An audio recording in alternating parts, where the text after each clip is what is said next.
नमस्कार साथियों, स्वागत है आपका हमारे YouTube चैनल एग्जामोफोबिया में। मैं धर्मेंद्र।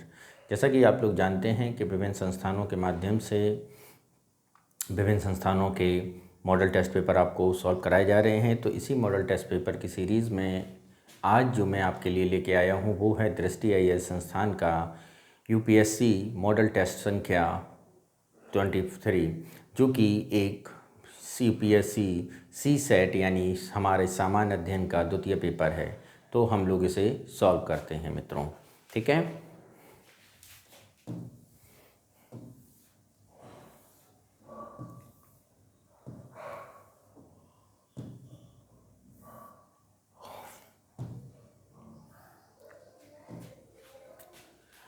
पहला क्या है, ऑटिज्म विशिष्ट अनुभवों और लक्षणों से जुड़ा एक तंत्रिका जन्य विकार है। दशकों से ऑटिज्म पर हो रहे अनुसंधान व्यवहारिक, संज्ञानात्मक, सामाजिक और संचार संबंधी समस्याओं पर ध्यान केंद्रित रहे हैं। इन अध्ययनों में ऑलिस्टिक यानी गैर ऑस्टिक की तुलना में ऑस्टिस्टिक लोगों द्वारा रोज़मर्रा के कार्यों,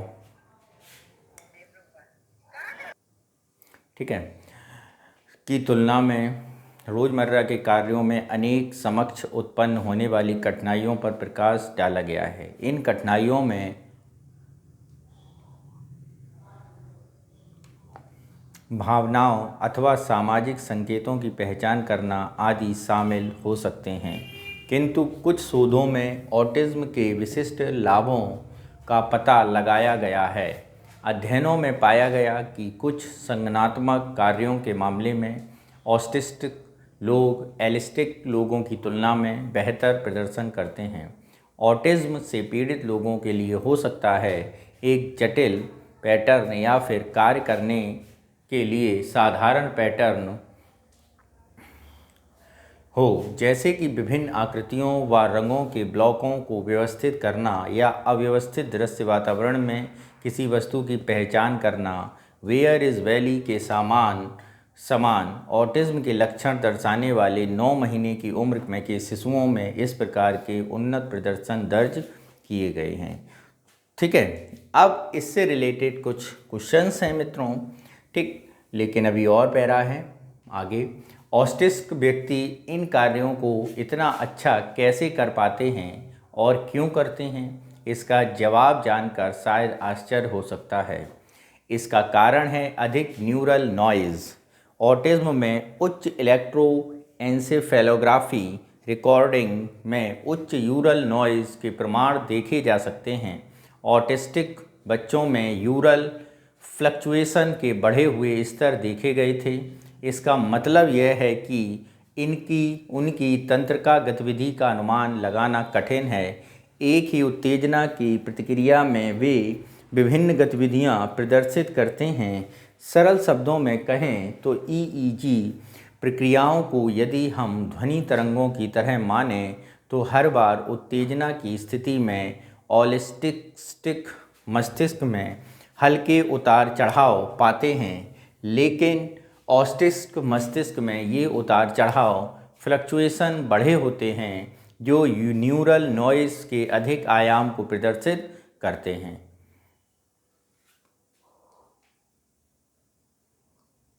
अब इससे रिलेटेड क्वेश्चंस का हम जवाब देंगे। पैराग्राफ के क्वेश्चंस या परिच्छेद के क्वेश्चन के जवाब देने के लिए हमें उसे बहुत अच्छी तरह पढ़ना होता है। काफ़ी एनालिसिस के साथ ध्यान से उसका जब हम पढ़ते हैं तो फिर उसके उत्तर देना इतना कठिन या इतना दूर की कौड़ी नहीं रहता। तो अब देखते हैं पहला जो क्वेश्चन दिया गया है वो क्या है। हालिया के अध्ययन से पता चलता है कि ऑटिस्टिक व्यक्ति विशिष्ट का दृश्य कार्यों के निष्पादन में अधिक उत्कृष्ट होता है। इसका कारण है, तो इसका कारण आपने अपने पैराग्राफ में पढ़ा था। और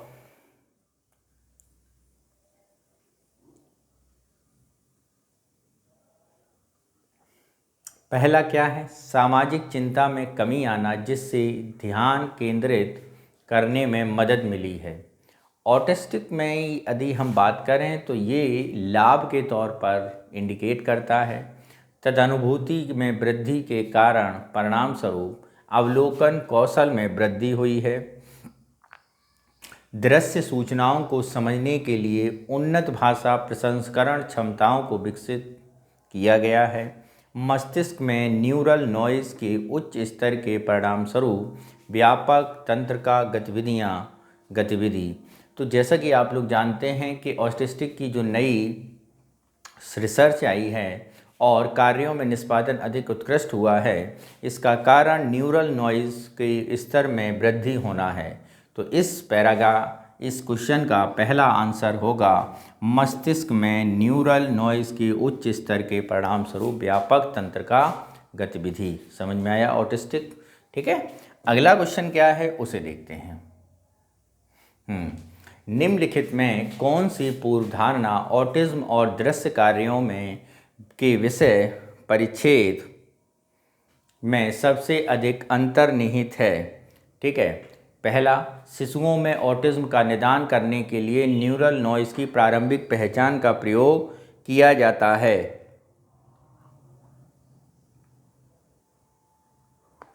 ठीक है, तो यहाँ पे शिशुओं के ऑटिज्म के निदान के लिए न्यूरल नॉइज़ की पहचान की बात कतई नहीं कही गई है, तो ये हमारा आंसर पहला विकल्प तो गलत ही हो जाएगा।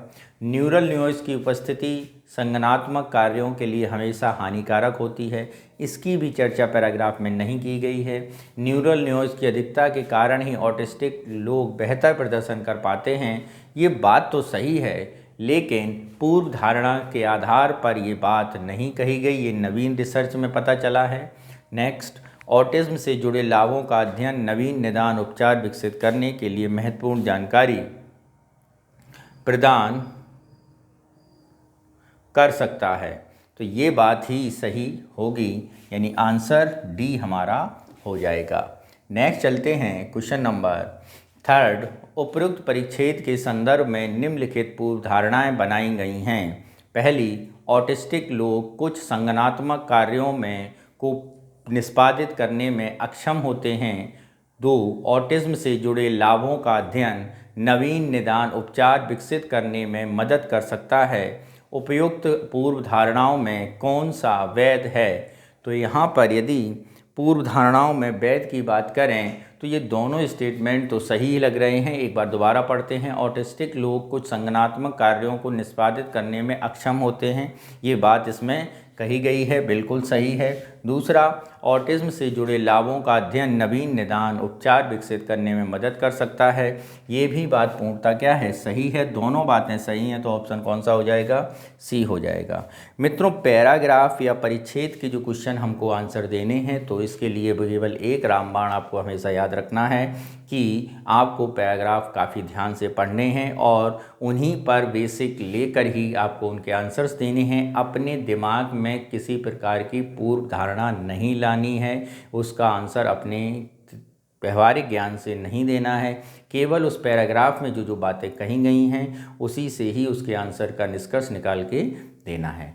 तो उसमें आप एक्स्ट्रा एफर्ट ना लगाएं। अगर आपने एक्स्ट्रा एफर्ट लगाया, आप बेहद सही आंसर देंगे, नो डाउट। लेकिन इसमें ये कहा जाता है और इसका मेन पर्पस भी यही होता है कि आपको जो आंसर ये देने हैं वो आपको अपने आंसर उस पैराग्राफ की ही, यानी अपने निष्कर्ष या अपने प्रश्न का उत्तर या किसी भी योजना के लिए आपको सोर्सेस जितने आपके पास हैं उसी के आधार पर उसको लागू करना है। समझे मित्रों?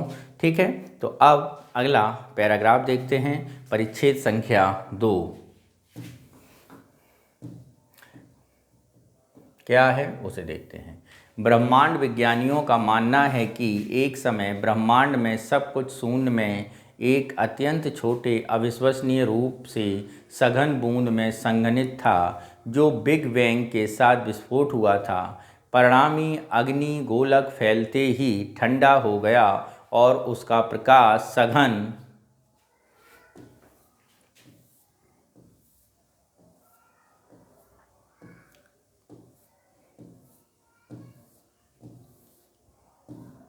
सघन अंधेरे में बदल गई। कुछ बिंदु पर युवा ब्रह्मांड धुंधले पदार्थ के एक निराकार सागर सदृश देखता था, जो केवल प्राइमर्डियल हाइड्रोजन तथा और हीलियम के साक्ष्य से उजागर होता था। यह अंधकार बिग बैंग के बाद लगभग 3 लाख से आधा अरब वर्षों तक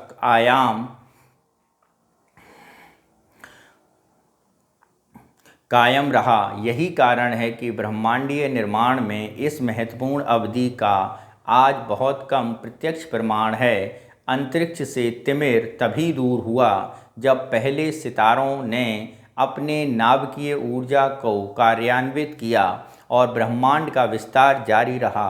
अब हम इस विस्तार को एक धुंधली चमक के रूप में देखते हैं जिसे कॉस्मिक माइक्रोवेव बैकग्राउंड यानी CMB कहा जाता है, जो ब्रह्मांड का सबसे पुराना प्रकाश है जिसे रेडियो दूरबीनों द्वारा देखा जा सकता है।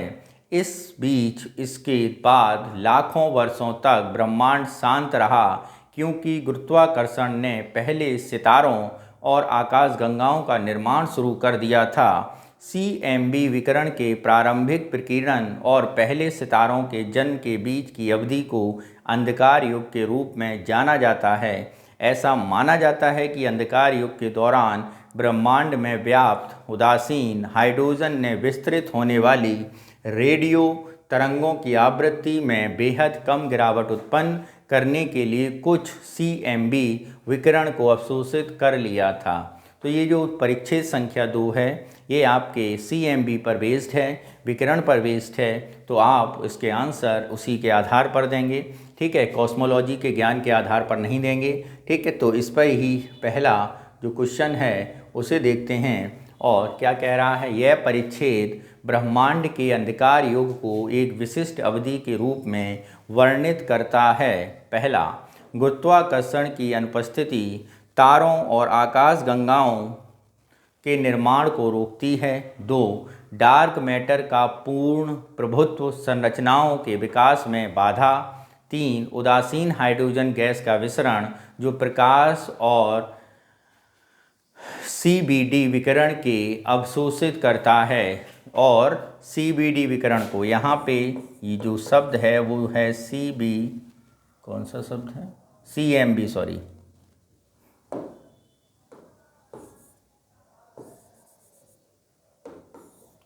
CMB। ठीक है, विकिरण को अवशोषित करती है।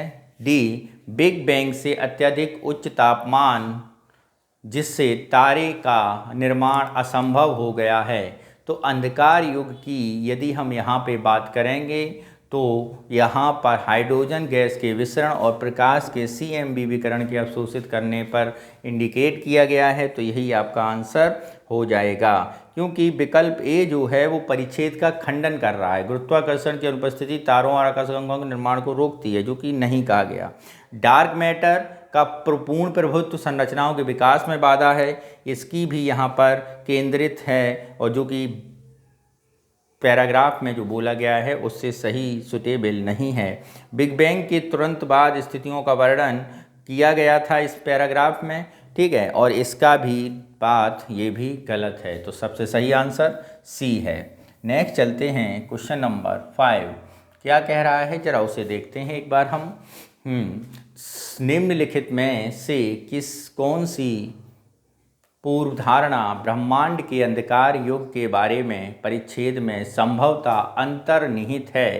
A, CMB विकिरण के अध्ययन से अंधकार युग की संरचना के बारे में विस्तृत जानकारी मिली है। नहीं, ऐसी कोई जानकारी नहीं मिली है। B, ब्रह्मांड में पहले तारे पूरे ब्रह्मांड में समान रूप से बने थे। ठीक है, यहाँ पर यदि हम ए को देखें तो ये विस्तृत जानकारी के बारे में जो बात ये की गई है ये CMB के अनुप्रयोग के बारे में है। किसके बारे में? उसके एप्लीकेशन के बारे में। तो ये यहाँ पर सही नहीं होगा। ब्रह्मांड में पहले तारे पूरे ब्रह्मांड में समान रूप से बने थे, ये बात कुछ हद तक ठीक लग रही है। ठीक है, दूसरी बात यहाँ पर C ऑप्शन देखते हैं। C ऑप्शन क्या कह रहा है? अंधकार युग पूर्ण अंधकार का काल था जिसमें बिल्कुल भी प्रकाश नहीं था। उदासीन हाइड्रोजन के कारण CMB ह्रास का सटीक माप अंधकार युग में इसकी प्रचुरता निर्धारित करने में मदद कर सकता है। तो यहाँ पर बिल्कुल सही आंसर है ऑप्शन डी। ऑप्शन डी को राइट करेंगे। ठीक है, नेक्स्ट चलते हैं पैरा नंबर 3 पर। क्या कह रहा है पैरा नंबर 3 और उसको पढ़ते हैं। पक्षी हमारे जीवन का एक बड़ा हिस्सा हैं। शहरों में भी प्रकृति का प्रतीक हैं। वे आम जनता के बीच लोकप्रिय हैं और इनका वैज्ञानिक द्वारा भी अच्छी तरह से अध्ययन किया गया है। लेकिन इन सभी पक्षियों को एक वंश वृक्ष में रखना निराशाजनक रूप में कठिन हो रहा है। विगत अध्ययनों से पता चला है कि पक्षियों के वंश वृक्ष की 3 प्रमुख शाखाएं हैं। पहली शाखा में टिनमस और रेटाइट्स शामिल हैं, जिनमें एमू, कीवी और शुतुरमुर्ग जैसे उड़ान रहित पक्षी शामिल हैं। दूसरी शाखा में भूमि पक्षी और जल पक्षी हैं, जिसमें मुर्गियों, बतखों इत्यादि शामिल हैं। अन्य सभी पक्षी तीसरी शाखा के हैं, जिससे न्यूएक्स के नाम से भी जाना जाता है, जिसमें 95% पक्षी प्रजातियां शामिल हैं। न्यू एप्स शाखा में पक्षियों की 10 समूह शामिल हैं। इनमें से अधिकांश को जीव विज्ञानियों ने शानदार सप्त का नाम दिया है और अधिकांश को जीव विज्ञानियों ने भूमि पक्षी, जल पक्षी, उष्णकटिबंधीय पक्षी, कोयल, छप्पा, नाइट जॉर्ज, कबूतर और राजहंस। अन्य 3 समूहों को अनाथ के रूप में जाना जाता है, जिनमें शोरबर्ड, क्रेन और हॉटजिन शामिल हैं, जो दक्षिण अमेरिका की एक प्रजाति है। इन 10 समूहों विशेषकर अनाथों के बीच संबंधों को सुलझाना अविश्वसनीय रूप से कठिन है। ठीक है, तो यहाँ पर यदि हम बात करें कठिन रहा है, तो यहाँ पर मित्रों यदि हम बात करते हैं तो यहाँ पर जो ये बात की गई है मित्रों, ये क्या है, सही पैराग्राफ बर्ड पर यानी चिड़ियों पर और उनके क्लासिफिकेशन पर किया गया है। अब इससे रिलेटेड हम क्वेश्चंस देखते हैं और उनके आंसर्स देखते हैं। क्या आंसर होंगे जरा देखें। यह परिच्छेद निम्नलिखित कारणों से एक संपूर्ण पक्षी वंश वृक्ष का निर्माण करने में आने वाली कठिनाई पर प्रकाश डालता है। बिल्कुल ये प्रकाश डाल रहा है, इसमें कोई शक नहीं है। पक्षी विविधता के अध्ययन में जनता की रुचि का अभाव। बी, न्यूएक्स एप्स शाखा के भीतर पक्षी प्रजातियों की बृहद संख्या। सी, कुछ पक्षी समूहों विशेषकर अनाथों के बीच अस्पष्ट विकासवादी संबंध। और डी, सभी पक्षी प्रजातियों से डीएनए प्रतिदर्श प्राप्त करने में कठिनाई। तो यहाँ पर यदि हम बात करें पक्षी विविधता के अध्ययन में जनता की रुचि का अभाव, इसकी कोई चर्चा यहाँ पर नहीं की गई है, बिल्कुल गलत है। न्यू एप्स शाखा के भीतरी पक्षी प्रजातियों को बृहद संख्या, तो यहाँ पर न्यू एप्स के भीतर सुलझाने में चुनौती को जोड़ देता है, न कि बृहद संख्या की बात की गई है, ये भी गलत।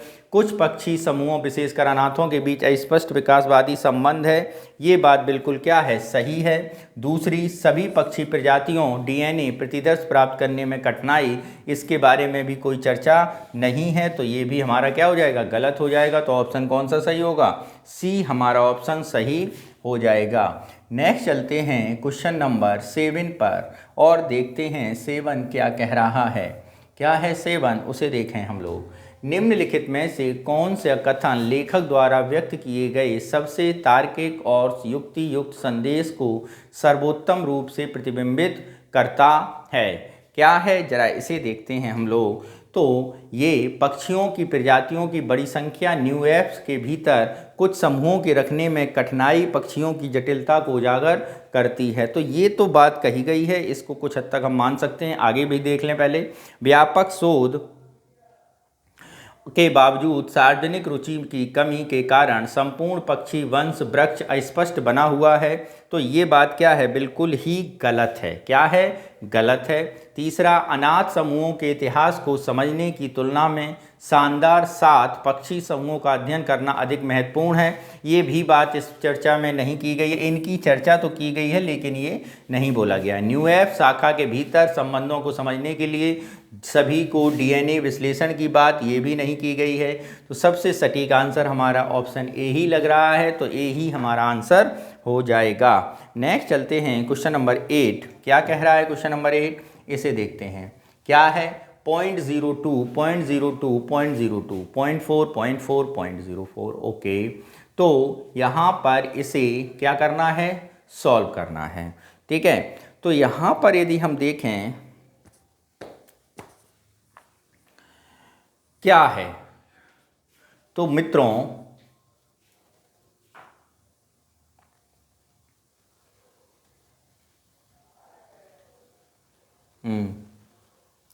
ये जो है एक है और यहाँ पर मिसप्रिंट है, ये यहाँ पर पॉइंट है। ठीक है, ये एक है, यानी कहने का मतलब है ए क्यूब प्लस बी क्यूब, ये हो जाएगा। ठीक है, अब ए क्यूब और बी क्यूब का फॉर्मूला अगर हम जानते हों तो क्या होता है, ए प्लस बी ब्रैकेट में A square minus A B plus B square, ये इसका फॉर्मूला होता है। अब यही फॉर्मूला यहाँ देखो, ए स्क्वायर ए बी और प्लस बी स्क्वायर, तो इसे ऊपर जब हम खोलेंगे तो ब्रैकेट में ये आएगा और ये पूरा पूरा कट जाएगा, तो आंसर आ जाएगा 0.02। ठीक है, और प्लस 0.04 यानी 0.06, क्या आंसर आएगा, 0.06। A plus B cube plus B cube का फॉर्मूला बना और सीधा आंसर हमारा आ गया, आंसर नंबर सी ऑप्शन। ठीक है मित्रों, नेक्स्ट चलते हैं क्वेश्चन नंबर 9। क्या है क्वेश्चन नंबर 9, इसे देखते हैं।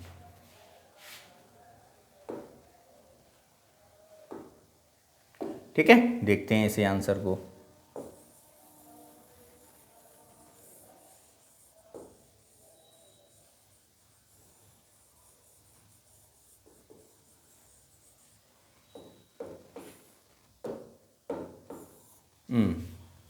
एक समांतर श्रेणी का 17वां पद और 37वां पद 120 और 180 है।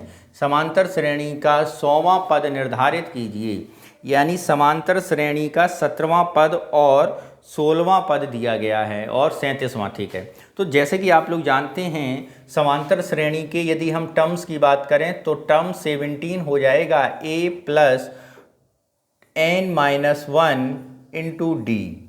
ठीक है, d क्या होता है, डिफरेंस होता है। अब 16 पूछा है तो n बराबर हमारा 17 हो जाएगा और a बराबर पता नहीं है, तो कोई बात दिक्कत नहीं है। ये फर्स्ट टर्म होता है, फर्स्ट टर्म ये नंबर ऑफ टर्म्स होते हैं और ये डिफरेंस होता है मित्रों। तो T17 यदि हम देखें तो a plus 16d is equal to 120, ये दिया है ना 17वां पद। ऐसे ही जब हम उसे निकालेंगे a प्लस 37वां है 36d इज इक्वल टू 180। जब आप इसे सॉल्व करेंगे तो जब सॉल्व करने के बाद जब आप जाएंगे तो a इज इक्वल टू आ जाएगा आपका 72 और d इज इक्वल टू आ जाएगा आपका 3। तो अब आपको निकालना क्या है, 100वां पद निकालना है, यानी T100। तो T100 निकालेंगे कैसे, a प्लस 99d करके। ठीक है, तो a हमारा 72 था, 99 और d डिफरेंस 3। तो जब आप इसको सॉल्व करेंगे तो आपका आंसर आएगा 369, यानी ऑप्शन बी। क्या आएगा, 369, यानी ऑप्शन क्या हो जाएगा, बी ऑप्शन हमारा हो जाएगा और यही हमारा आंसर होगा। बात समझे, बहुत ही सरल क्वेश्चन है मित्रों। साधारण सा फॉर्मूला इसमें लगा है। समांतर श्रेणी का टर्म्स ज्ञात करने का ये फॉर्मूला होता है जिसमें a is equal to first term होता है, n is equal to number of terms होते हैं और d is equal to difference होता है। तो इस तरह इसको हम क्या कर लेंगे, सॉल्व कर लेंगे। ठीक है मित्रों, नेक्स्ट चलते हैं क्वेश्चन नंबर 10 पर। क्या है 10, छात्रों ने लकड़ी की छड़ों का उपयोग कर 3 समबाहु त्रिभुज बनाए। इनकी भुजाएं 51, 85, 102। तीनों समबाहु त्रिभुजों का सटीक माप करने के लिए लकड़ी के पैमाने की सबसे बड़ी संभावित लंबाई ज्ञात कीजिए। 51 सेंटीमीटर, 85 सेंटीमीटर, 34 सेंटीमीटर और 17 सेंटीमीटर ये आपके आंसर हैं। तो आप ये समझिए, आपसे क्या कहा गया है, आपसे कहा गया है कि 3 भुजाएं बनाई हैं 31 से। 3 समबाहु त्रिभुज की सटीक समबाहु त्रिभुज की भुजाएं ये हैं, माप करने के लिए लकड़ी के पैमाने की सबसे बड़ी संभावित लंबाई। देखो, छात्रों ने लकड़ी की छड़ों का उपयोग करके 3 समबाहु त्रिभुज बनाए जिनकी ये है। तो जब ऐसा सवाल हो तो सबसे पहले आपको मित्रों HCF फाइंड आउट करना पड़ेगा जब ऐसा कोई सवाल आए। ठीक है, तो 51, 85 और 102 का जब HCF आप लेने जाएंगे तो मित्रों HCF आपका आएगा 17, कितना आएगा 17, कितना आएगा मित्रों 17 सेंटीमीटर। जब आप इनका इनका और इनका HCF लेंगे तो क्या आ जाएगा 17 हो जाएगा। तो सटीक माप करने के लिए लकड़ी के पैमाने की सबसे बड़ी संभावित लंबाई क्या होगी 17 सेंटीमीटर, यानी ऑप्शन कौन सा हो जाएगा डी हमारा आंसर हो जाएगा। सीधा सा सरल सा क्वेश्चन था, काफ़ी उसमें दिमाग लगाने की कोई ज़रूरत नहीं थी। अब आगे आइए, उस समूह को चुनिए जो दूसरों से भिन्न है। 44, 24, 56, 28, 30, 22, 32, 42, 48, 50, 46, 53, 68, 70, 72, 92, 94, 84, 74, 66। यदि हम इसमें देखें कौन सा समूह डिफरेंस है, तो एक यहाँ पर आप देख रहे होंगे सारे के सारे इवन हैं, ये इवन, ये इवन, ये इवन, यानी सारे नंबर इनमें इवन है, कोई भी और नहीं है सिवाय इसके।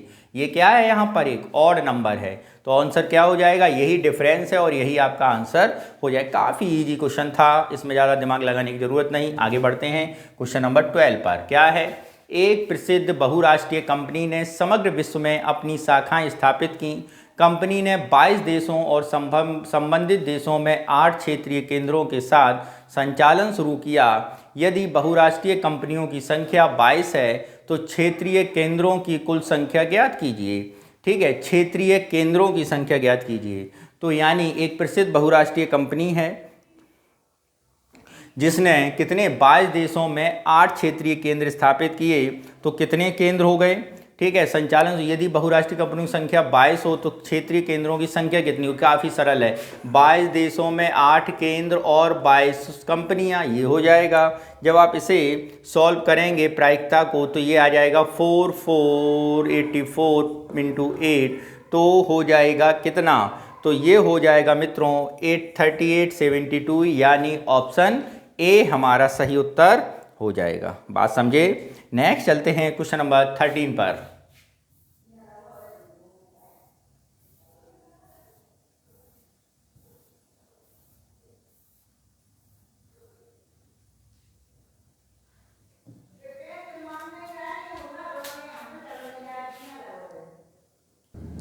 अगला क्वेश्चन देखते हैं, क्वेश्चन नंबर 13 क्या है जरा उसे पढ़ते हैं। दो व्यक्तियों की आयु 15 वर्ष का अंतर है। 5 वर्ष पहले बड़े की आयु छोटे की आयु के 4 गुना थी। उनकी वर्तमान आयु ज्ञात कीजिए।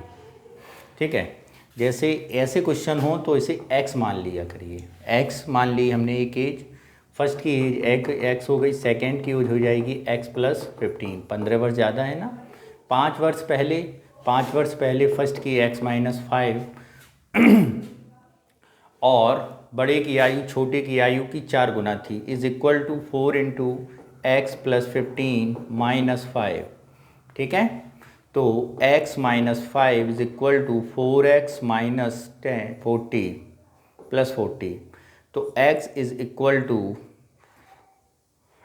3x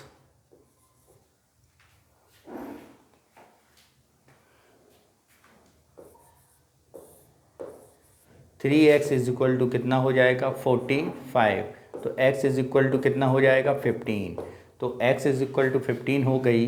तो वर्तमान उनकी आयु का योग और दूसरे की आयु 30 हो गई, तो 15 अधिक है ना, 15 15 30, यानी इसे जोड़ा तो 3 1 4 45। ऑप्शन कौन सा आएगा, सी हमारा सही उत्तर हो जाएगा। क्या हो जाएगा, सी जो है हमारा कितना आया,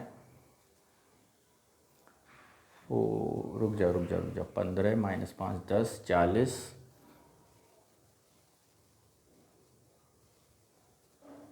अरे इधर गुणा करना चाहिए था, थोड़ा मित्रों गलत हुआ है।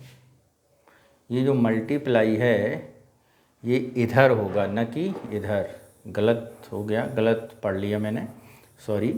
तो ये क्या होगा, ये जो मल्टीप्लाई है मित्रों इधर होगा, तो इसे जब किया तो 4x - 20 is equal to x + 10, तो x 3x इक्वल टू 10 आया, तो x इक्वल 30 आया, तो x इक्वल टू 10 और वो 15 अधिक है तो 15 इसमें जोड़ दिया तो आ गया 35। तो आंसर ए ऑप्शन सही हो जाएगा। ठीक है, वो 4 का इधर गुणा होगा, देख नहीं पाए थे। नेक्स्ट क्वेश्चन चलते हैं क्वेश्चन नंबर 14 पर। क्या है 14, उसे देखते हैं। 11 से 30 तक की संख्याओं को क्रमानुसार लिखिए और इनमें 11 पहले स्थान पर, 12 को दूसरे और 13 को तीसरे स्थान पर आगे इसी क्रम में व्यवस्थित किया गया हो तो यदि 5वें स्थान की संख्या को 15वें स्थान की संख्या से बदल दिया जाए तो दूसरे स्थान की संख्या को 14वें स्थान की संख्या से बदल दिया जाए। ठीक है, तो 9वें स्थान की संख्या को तीसरे स्थान से बदल दिया जाए एवं 10वें की संख्या को 19वें स्थान से बदल दिया जाए तो 5वें और 10वें स्थान तक की संख्याओं का औसत ज्ञात कीजिए। तो अब देखिए 11 से 30 तक की संख्याएं लिखनी है तो हम लोग क्या करेंगे, 11 से लेकर 30 तक की संख्याएं लिख देंगे। लिख दिया, 11 को पहले स्थान और 12 को दूसरे, 13 को तीसरे, आगे इसी क्रम। यदि 5वें स्थान की संख्या अगर हम यहाँ देखें 12, 13, 14, 15, 1 2 3 4 5 यानी 15 का स्थान बदला, 15 5वें स्थान संख्या को 15वें स्थान की संख्या पे, यानी 15 जो चेंज होगा 25 से चेंज हो जाएगा, ऐसे ही 12 चेंज हो जाएगा 16 से। ठीक है, तो ऐसी क्रम में जब हम करते जाएंगे तो 18 24 में हो जाएगा, 19 13 में हो जाएगा।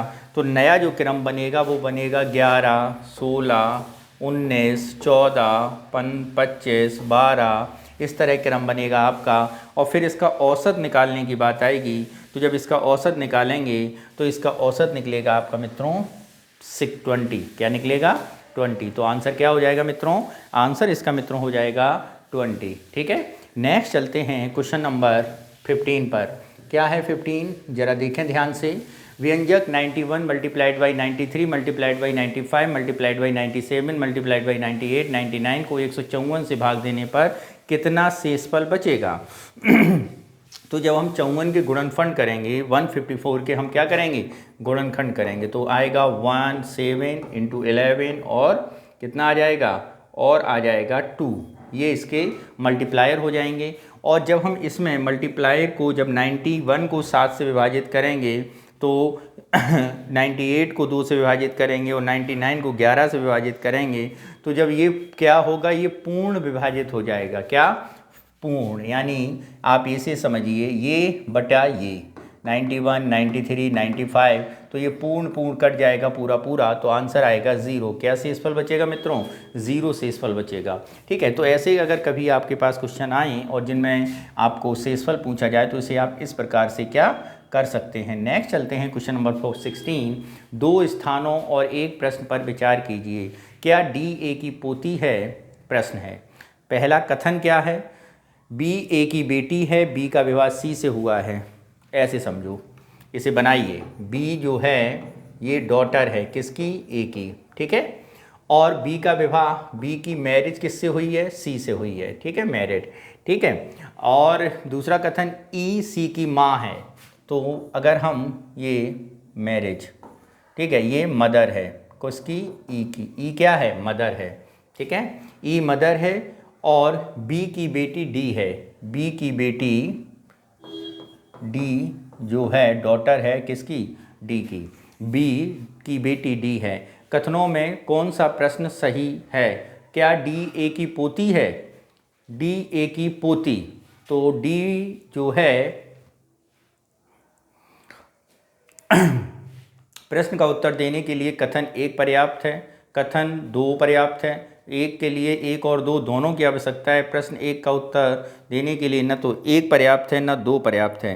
तो यहाँ पर मित्रों अगर हम देखेंगे तो ये दोनों कथन की हमें यहाँ पर ज़रूरत पड़ रही है, तभी हम ये निकाल पा रहे हैं कि ये इसकी डॉटर पोती है, यानी ऑप्शन जो सी हो जाएगा सही हो जाएगा। नेक्स्ट चलते हैं अगले क्वेश्चन पर, और अगला क्वेश्चन है हमारा 17। क्या है जरा इसे पढ़ते हैं। n का सबसे बड़ा मान क्या होगा? Factorial 400 divide by 10 to the power n को विभाजित किया करता है। तो यहाँ पर यदि हम देखें फैक्टोरियल 400 10n से पूर्णतः विभाजित है तो 400 के मौजूदा सभी संभावित जो टेंस हैं वो क्या होंगे? 5 × 2 होंगे। ठीक है, तो 5 की संख्या 2 की संख्या से कम है, इसलिए 5 की संख्या का मान तय करेगा 400 का मान का। ठीक है, तो यहाँ पर यदि हम देखें तो विभाजित करता है, बड़ा मान क्या है कि 400 से विभाजित करता है, तो n का जो बड़ा मान होगा वो होगा 99। नेक्स्ट चलते हैं क्वेश्चन नंबर 18 पर। कार्यालय में अलार्म की 4 घंटियां हैं, प्रत्येक घंटी अपनी समय पर बजती है। पहली घंटी प्रत्येक 10 मिनट पर बजती है, दूसरी घंटी प्रत्येक 30 मिनट पर बजती है, प्रत्येक 25 मिनट पर तीसरी अलार्म घंटी बजती है। इस प्रकार चौथी अलार्म 40 पर चारों घंटियां सुबह 6 बजे एक ही समय बजती हैं। शाम 6 बजे तक पहली बार बजने सहित सभी 4 अलार्म घंटियां को एक साथ कितनी बार बजेंगी। तो यदि हम ऐसा क्वेश्चन आए तो ऐसा क्वेश्चन को आप क्या करिए, ऐसे क्वेश्चन को करने के लिए आप उसे ध्यान से पढ़िए।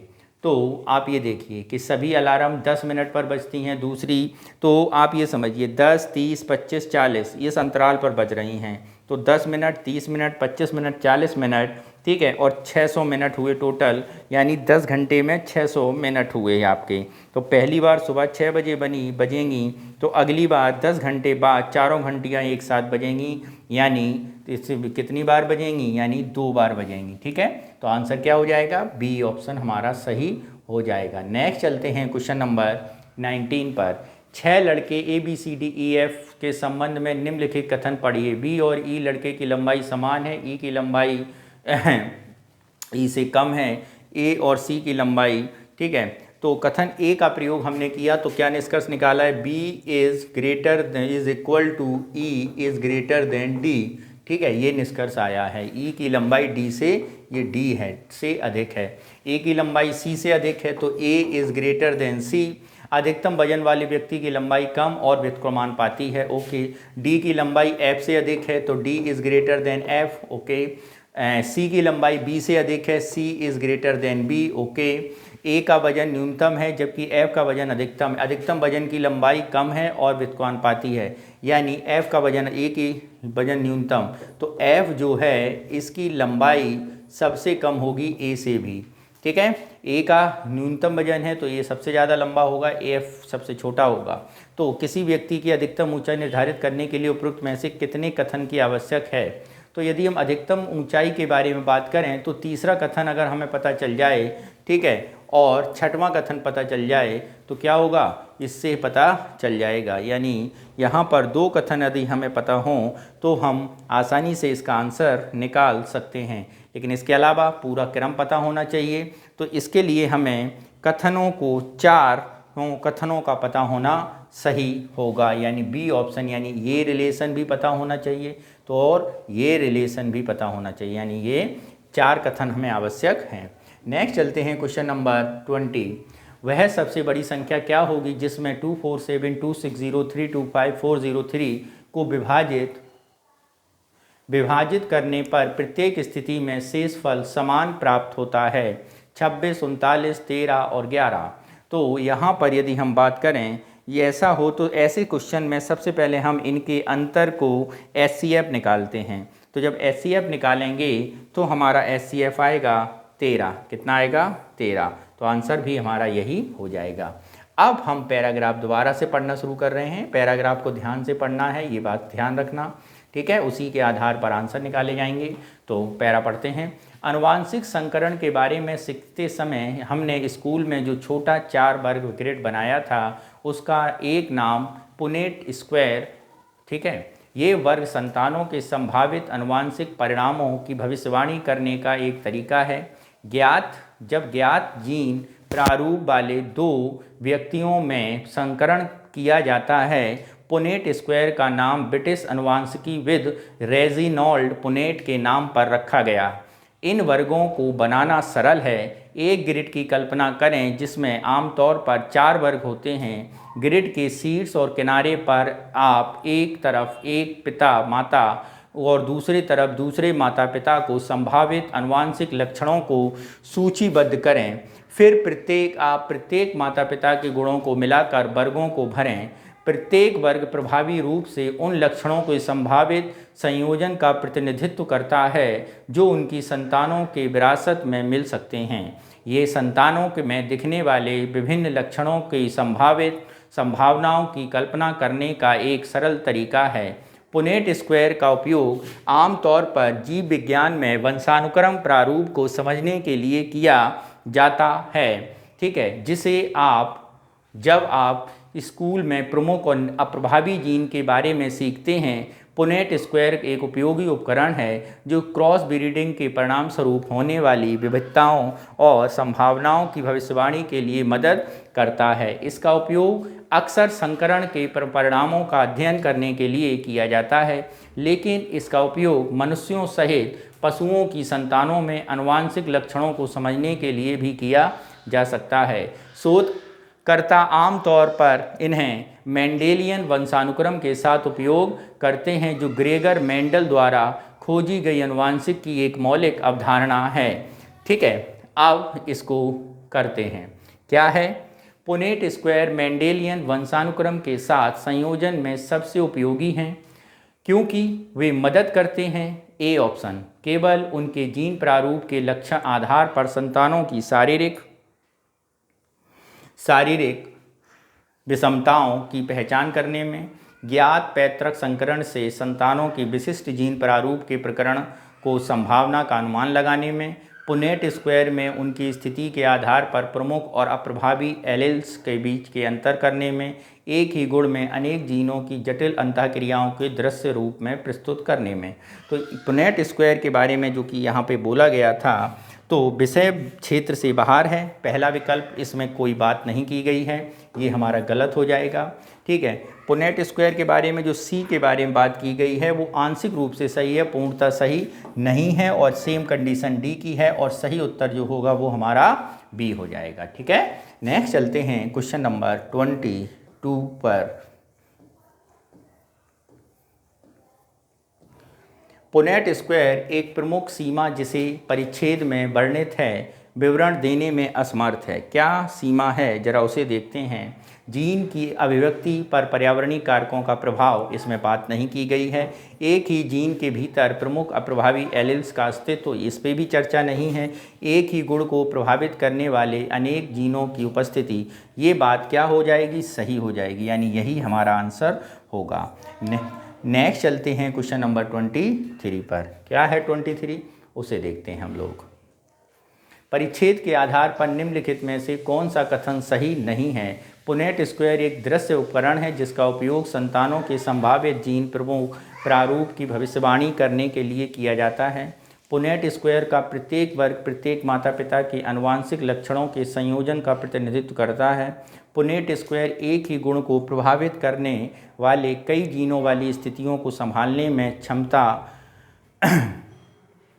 में सीमित है। और चौथा है आपका, पुनेट स्क्वायर का उपयोग हमेशा प्रमुख और प्रभावी एलील्स की अवधारणा का संयोजन किया जाता है, यानी डी ऑप्शन क्या है हमारा, सही होगा, ठीक है। नेक्स्ट परिच्छेद को ध्यान से पढ़ते हैं।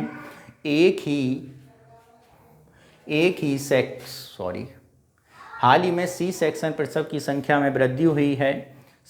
इस वृद्धि के लिए कई कारक जिम्मेदार हो सकते हैं। शहरी क्षेत्रों में रहने वाली बेहतर शिक्षित महिलाओं में सी सेक्शन द्वारा प्रसव की संभावना अधिक थी, जिससे पता चलता है कि अधिक स्वायत्तता और स्वास्थ्य सुविधाएं तक बेहतर पहुंच सी सेक्शन का प्रचलन में वृद्धि की भूमिका निभाती हैं। महिलाओं की अपनी प्राथमिकताएं और उनका सामाजिक आर्थिक स्तर पर शिक्षा, रूढ़िवादी चिकित्सा का अभ्यास करने वाले जोखिम प्रतिकूल चिकित्सक इन गैर नैदानिक कारकों में से कुछ हो सकते हैं। सी सेक्शन प्रसव एक शल्य चिकित्सा प्रक्रिया है। आमतौर पर माँ जन्मे शिशु के जीवन को बचाने के लिए अनुशंसित की जाती है। हालांकि जब बहुत आवश्यक नहीं होता तो यह कई प्रतिकूल स्वास्थ्य परिणामों का कारण बन सकता है, अनावश्यक व्यय का कारण बन सकता है और दुर्लभ सार्वजनिक स्वास्थ्य संसाधनों के दबाव डाल सकते हैं। जैसा कि पहले के शोधों से साबित हुआ है, कारक जो प्रतिकूल जन्म परिणामों में योगदान कर सकते हैं और संभावित सी सेक्शन को उचित ठहरा सकते हैं, जैसे कि मां की उम्र 18 वर्ष से कम हो या 34 वर्ष से अधिक होना, जन्मों के बीच के अंतराल में 24 महीने से कम होना या बच्चा चौथा या अधिक पैदा होना, मां की उच्च जोखिम वाला प्रजनन व्यवहार माना जाता है। तो यहाँ पर मित्रों प्रजनन के बारे में बताया गया है और सर्जरी के बारे में बताया गया है। अब हम यहाँ पर क्वेश्चंस देखेंगे। परिच्छेद में कैसे से पता चलता है कि सी सेक्शन प्रसव को वृद्धि का जिससे जोड़ा जा सकता है। तो प्रसव की वृद्धि को ऑप्शन ए दिया गया है, उच्च जोखिम वाले प्रजनन वाली व्यवहार वाली महिलाओं की संख्या में कमी हुई है। दूसरा, पहली बार बच्चे को जन्म देने वाली माताओं की औसत आयु में वृद्धि हुई है, इसकी भी चर्चा नहीं है। शहरी क्षेत्रों में बेहतर रोगी स्वास्थ्य देखभाल तक पहुंच, इसकी चर्चा इसमें की गई थी, यानी ऑप्शन सी हमारा सही हो जाएगा। नेक्स्ट है क्वेश्चन हमारा, उपरोक्त परिच्छेद में पूर्व धारणाएं क्या बनाई गई हैं। सी सेक्शन हमेशा चिकित्सीय दृष्टि से आवश्यक होता है, ऐसी चर्चा तो नहीं है। ठीक है। दूसरी, सी सेक्शन की वृद्धि माताओं और शिशुओं दोनों के लिए लाभकारी है, ऐसी भी कोई चर्चा नहीं है, कमियां ही बताई गई हैं। ऑप्शन डी हमारा सही होगा। नेक्स्ट चलते हैं क्वेश्चन नंबर 26। एक अलमारी में 6 खाने हैं जो एक के ऊपर एक बने हुए हैं। ओके, ठीक है। इन 6 खानों को 5 अलग अलग रंगों से रंगा गया है। ऐसी कितनी अलग अलग विधियां हैं जिनमें अलमारी के खानों को रंगा जा सकता है ताकि एक दूसरे के बगल में स्थित 2 खानों का रंग एक जैसा ना हो। तो यहाँ पर यदि हम देखें 6 खाने हैं, ठीक है, तो यहाँ पर 6 खानों को अलग अलग रंगने की जो प्रक्रिया होगी, जो रंग एक जैसा ना हो, उसे हम ये कहेंगे 6 खाने, यानी 5 एक रंग में रंग दिया, फिर बचे 4, फिर 4, 6 बार इसको हम करेंगे और 4। जब इसका मल्टीप्लाई करेंगे तो आएगा 5120। कितना आएगा? 5120, और ऑप्शन डी हमारा सही हो जाएगा। ठीक है। नेक्स्ट क्वेश्चन है क्वेश्चन नंबर 27। मान लीजिए x एक धनात्मक पूर्णांक है, जैसा कि व्यंजक 225 x की पावर 4, 289 x की पावर 3, 256 x की पावर 2, 361 x 144 से विभाज्य है। तो x के कितने मान संभव हैं? तो जब ऐसा क्वेश्चन आता है मित्रों, तो x के मान, तो इसका तात्पर्य है कि यदि हम x का भाग 44 से देंगे तो 44 से विभाज्य होगा। ठीक है। अतः x का गुणनखंड यदि हम निकालेंगे तो 144 ये निकलेगा, 2 की पावर 4 और 3 की पावर 2, यानी गुणनखंडों की संख्या है 5 × 3 यानी 15। ऑप्शन क्या हो जाएगा? सी हमारा संभावित उत्तर होगा। ठीक है। नेक्स्ट चलते हैं क्वेश्चन नंबर 29।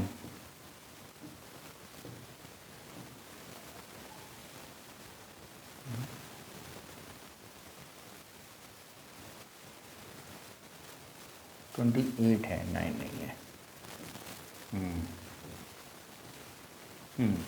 खुशबू ने 426 उपहार खरीदे और उसने दुकानदार को 32,324,156 रुपये का भुगतान किया।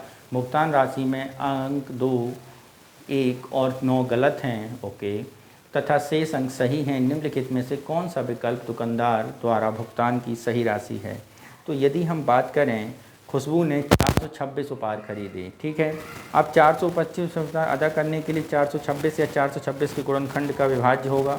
ठीक है। तो जब हम इन गुणनखंड के विभाज्य करेंगे तो इसके गुणनखंड के 3 और 71 से विभाज्य नहीं होंगे। ठीक है। इसके हमने गुणनखंड करी तो आएगा 71, 3 और 2, तो ये नहीं होगा। ठीक है। फिर हमने देखा 360, 640, 54, ये विभाज्य नहीं होगा। फिर इसके बाद देखेंगे 37, 458, ये भी नहीं होगा, लेकिन ये हो जाएगा। तो आंसर हमारा क्या होगा? सी इज़ द हमारा डी राइट आंसर। नेक्स्ट चलते हैं क्वेश्चन नंबर 29। निम्न में से कितनी राशियाँ, कितनी संख्या 210 से विभाज्य हैं? 252, 2804, 206, 30, 882, 1050, 1470, 1764, 2646 व 3150 कितनी संख्याएं इससे विभाजित हैं, इसके बारे में चर्चा करेंगे। तो अलग अलग जब इसको गुणनखंड किया जाएगा तो 210 के गुणनखंड 2, 3, 5, 7 आएंगे। कितने आएंगे? 2, 3, इसके गुणनखंड अगर हम करें 2, 3, 5 और 7, तो इनको अलग अलग हम विभाजित करेंगे। ठीक है। तो 252 को जब हम करेंगे तो 252 2, 3 से तो और 7 से तो है, लेकिन 5 से नहीं है, तो ये संख्या गलत हो जाएगी। 8 से करेंगे तो ये भी नहीं होगी। 420 से करेंगे तो 420 210 से विभाजित हो जाएगी, क्योंकि ये सब से विभाजित होगी। 630 से आए तो ये भी विभाजित हो जाएगी। ठीक है। 630, 882 5 से नहीं होगी, 1050 करेंगे तो ये विभाजित हो जाएगी, 1470 करेंगे तो ये भी विभाजित हो जाएगी, 1764 करेंगे तो ये विभाजित नहीं होगी। ठीक है, तो आगे देखेंगे तो कितनी हो गई हैं, 1 2 3 4, तो कितनी हैं, कितनी संख्याएं हैं, तो 26 46 3150 करेंगे तो मित्रों 3150 जो है ये 2 से विभाजित, इनसे विभाजित हो जाएगी, तो ये हैं, यानी कितनी हैं, 5 संख्याएं हो जाएंगी। तो ऑप्शन कौन सा होगा, बी ऑप्शन हमारा सही हो जाएगा। नेक्स्ट चलते हैं क्वेश्चन नंबर 31। क्या है 31, इसे देखते हैं मित्रों। निम्नलिखित कथनों में से कितने कथन आधारित प्रश्नों पर विचार कीजिए। एक परिवार में 5 सदस्य ABCDE हैं। प्रश्न ए और ई का क्या संबंध है बताना है। कथन ने दिया है ए बी का पति है, ए जो है वो बी का पति है, ये है जो हस्बैंड है किसका, बी का। डी सी की पत्नी है, डी क्या है, वाइफ है किसकी, सी की। ठीक है, ए के 2 बच्चे हैं, एक लड़का और दूसरी लड़की, 2 इनके अगर हम चाइल्ड के बारे में बात करें तो 2 हैं, एक मेल और एक फीमेल। ठीक है, आगे सी बी का पुत्र है, सी क्या है, सी बी का पुत्र है, ये पुत्र हो गया सन। ठीक है, परिवार में केवल 3 महिलाएं हैं, 3 महिलाएं हो गई, एक ये महिला हो गई और एक ये महिला हो गई, 2 महिलाएं हैं, 3 के बारे में चर्चा नहीं है। और अगर हम बात करते हैं तो ए बी का संबंध हो गया, डी सी का संबंध हो गया, ई और बची है, तो ई और महिला है, ई क्या है, महिला है।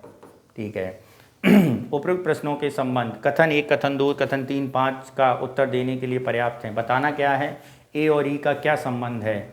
ए और ई का संबंध यानी ए पिता है ई का, ए क्या है, पिता है ई का। तो जब ऐसा संबंध आएगा, कथन देखो ध्यान से, तो कथन 1 भी जरूरी है, 2 भी जरूरी है, 3 भी जरूरी है और 4 भी जरूरी है।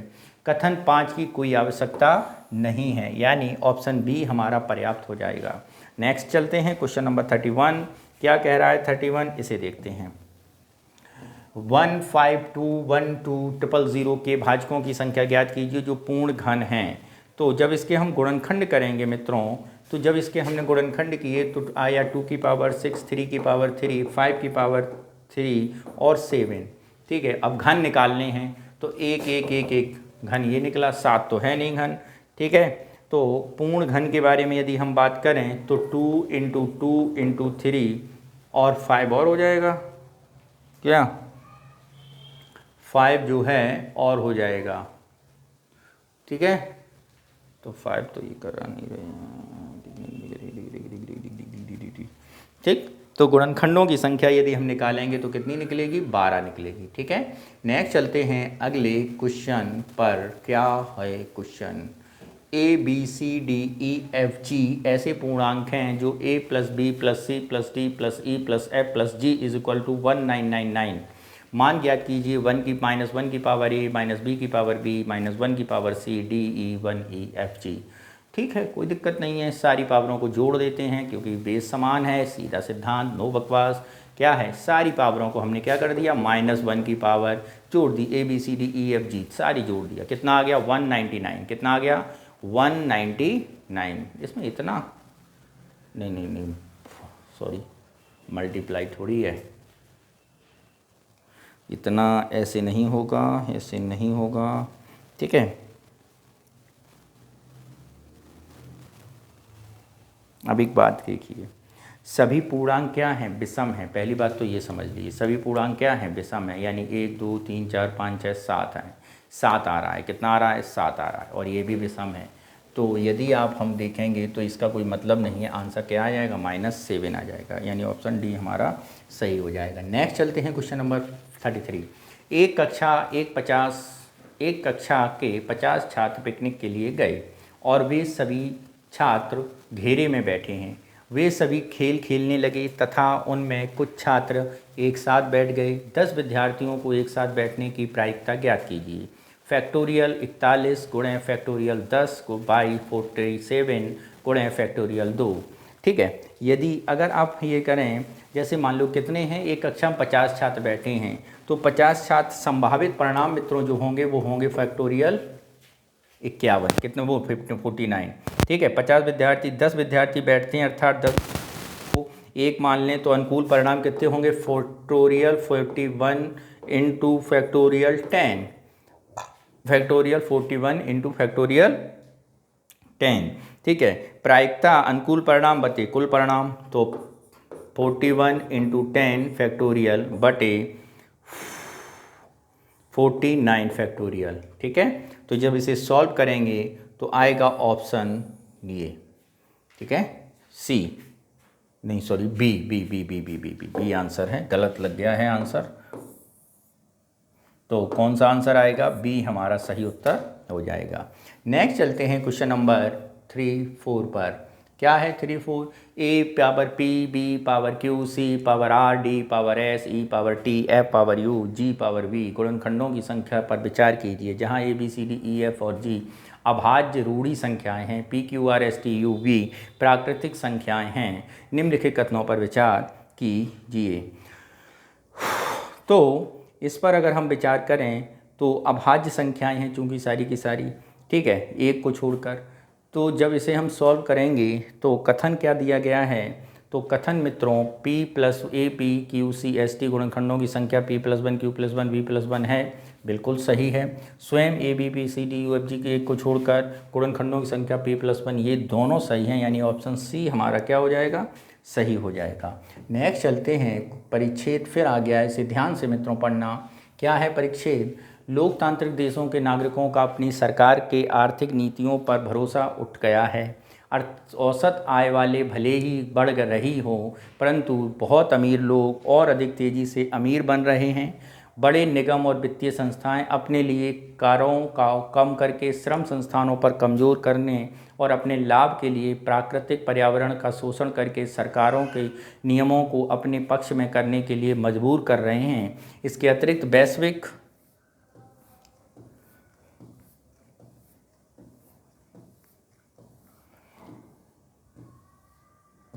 वैश्विक अर्थव्यवस्था और मानव जनसंख्या की वृद्धि ने मानवता को कगार पर लाकर खड़ा कर दिया है। वैज्ञानिकों का अनुमान है कि आधुनिक उपभोगवादी जीवन शैली को बढ़ावा देने के लिए जीवाश्म ऊर्जा का अत्यधिक उपयोग इस सदी के बाद पृथ्वी पर जीवन को असंभव बना देगा। जीवन के लिए मूलभूत आवश्यकता जल भी खत्म होता जा रहा है। परिच्छेद से पता चलता है कि लोकतंत्र में वर्तमान आर्थिक नीतियां विफल हो रही हैं क्योंकि सभी नागरिकों की औसत आय में गिरावट आई है। नागरिकों के हितों पर बड़े निगमों के हितों को प्राथमिकता दी जा रही है। पर्यावरणीय स्थिरता पर विचार किए बिना केवल आर्थिक विकास पर ध्यान केंद्रित किया जा रहा है। वैश्विक जनसंख्या में कमी आई है। ठीक है, तो ये आपको बताना है पहले का आंसर। तो परिच्छेद से पता चल रहा है नागरिकों के हितों में बड़े पैमाने पर निगमों के हितों को प्राथमिकता दी जा रही है। दूसरा क्वेश्चन क्या है, उपरोक्त परिच्छेद के संदर्भ में निम्नलिखित पूर्व धारणाएं बनाई गई हैं। क्या है, पहली धारणा, लोकतांत्रिक देश आर्थिक विकास नहीं हो रहा है, ऐसी कोई बात नहीं है, बहुत तेज़ी से हो रहा है। लोकतंत्र में सभी नागरिकों को आर्थिक नीतियों को समान नहीं, असमान हो रहा है, यही चीज़ गलत है, ये भी गलत हो जाएगा। तो यहाँ पर ऑप्शन जाएंगे डी हमारा सही उत्तर होगा। अगले परिच्छेद को पढ़ते हैं मित्रों। क्या है, 20वीं सदी की शुरुआत में अर्थशास्त्र, दर्शनशास्त्र मानविकीय और एक विशिष्ट विज्ञान के रूप में उभरा है। ठीक है, अर्थशास्त्री यह नहीं जानते कि समाज कैसे कार्य करता है। सदी के अंत तक मुक्त बाजार कट्टरवाद एक विचारधारा बन गया था। इन अर्थशास्त्रियों का कहना है कि इसे बाजार की अदृश्य हाथ पर छोड़ दें क्योंकि वही सबसे बेहतर जानता है। अदृश्य हाथ के पीछे पूंजी की ताकत है। पूंजी की अधिकार और राष्ट्रीय सीमाओं पार दुनिया भर में घूमने और अधिक मुनाफा कमाने की इसकी स्वतंत्रता, सुरक्षित जीवन की तलाश में सीमाओं को पार जाने वाले मनुष्य की अधिकारों पर भारी पड़ती हैं। विशेषज्ञता द्वारा इस मनतंत्र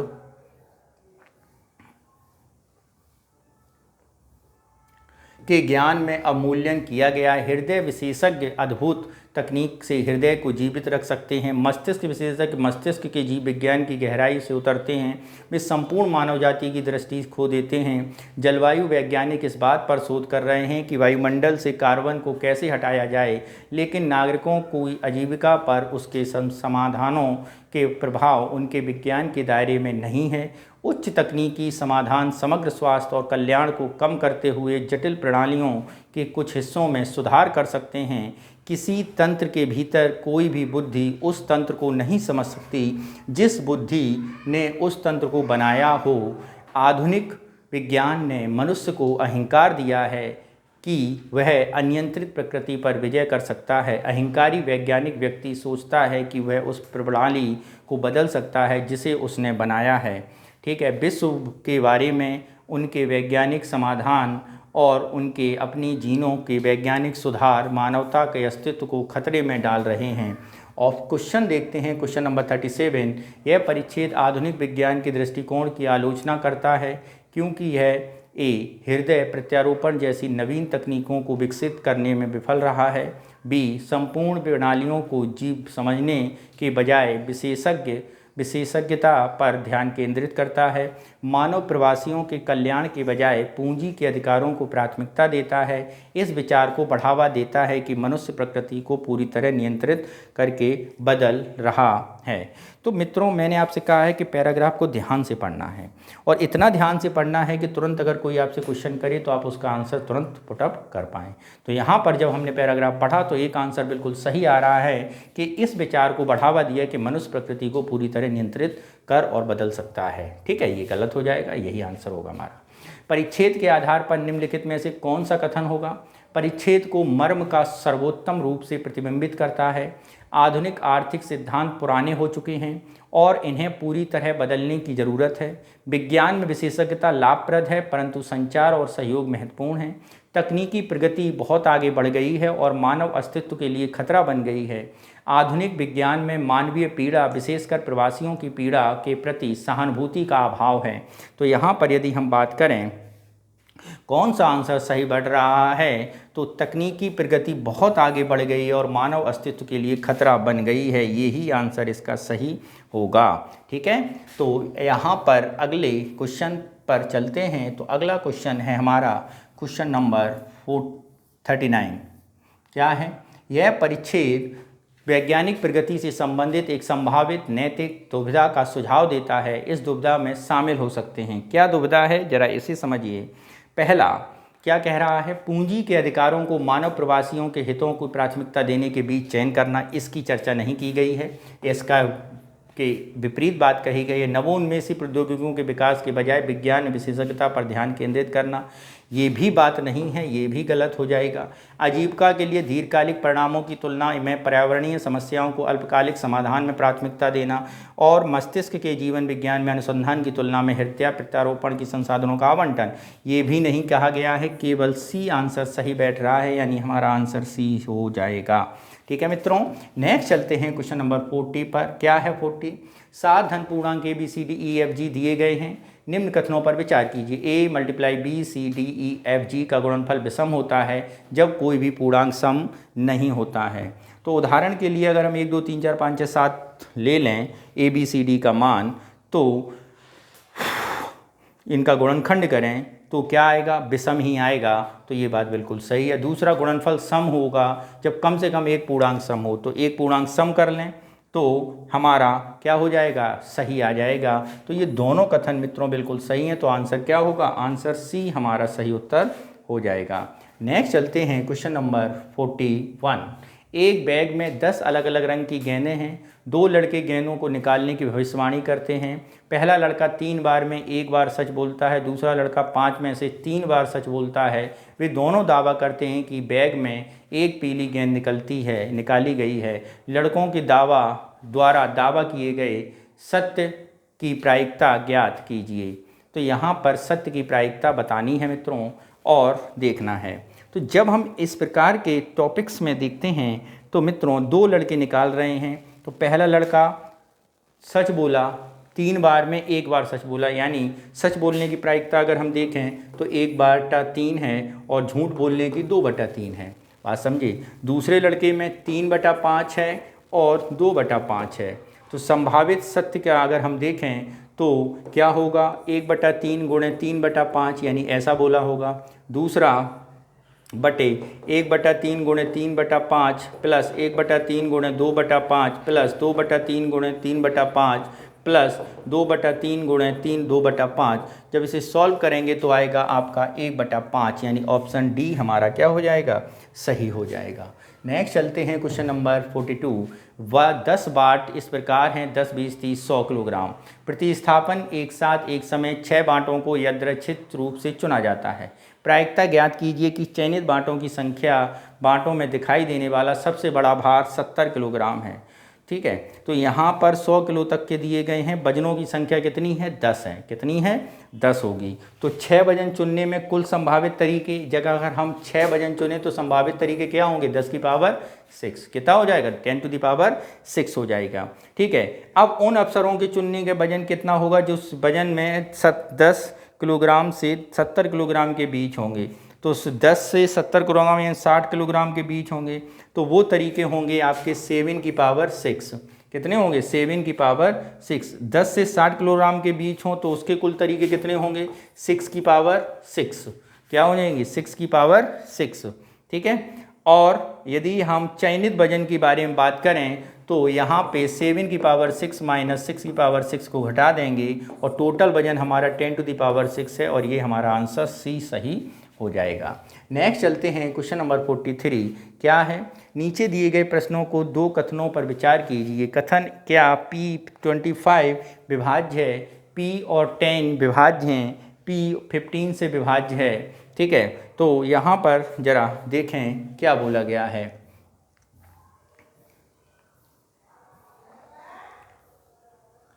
प्रश्न के संबंध में बताइए। कथन 1, कथन 2 प्रश्न का पर्याप्त हैं, केवल 2 प्रश्न उत्तर देने के लिए पर्याप्त हैं। 1 और 2 दोनों पर्याप्त हैं। तो यहाँ पर यदि हम देखेंगे तो ये जो 2 कथन हैं ये दोनों कथन हम प्रश्न देने के लिए पर्याप्त चाहिए, यानी सी ऑप्शन सही हो जाएगा। नेक्स्ट है, एक रेस्टोरेंट में प्रवेश को लेकर एक शर्त है कि सिर्फ जोड़ों को ही प्रवेश मिलेगा, अर्थात एक लड़का एक लड़की को एक साथ प्रवेश करना होगा। रेस्टोरेंट में 15 जोड़ों की प्रवेश मिला। प्रायिकता ज्ञात कीजिए, सभी 15 लड़कियां एक साथ बैठी हैं।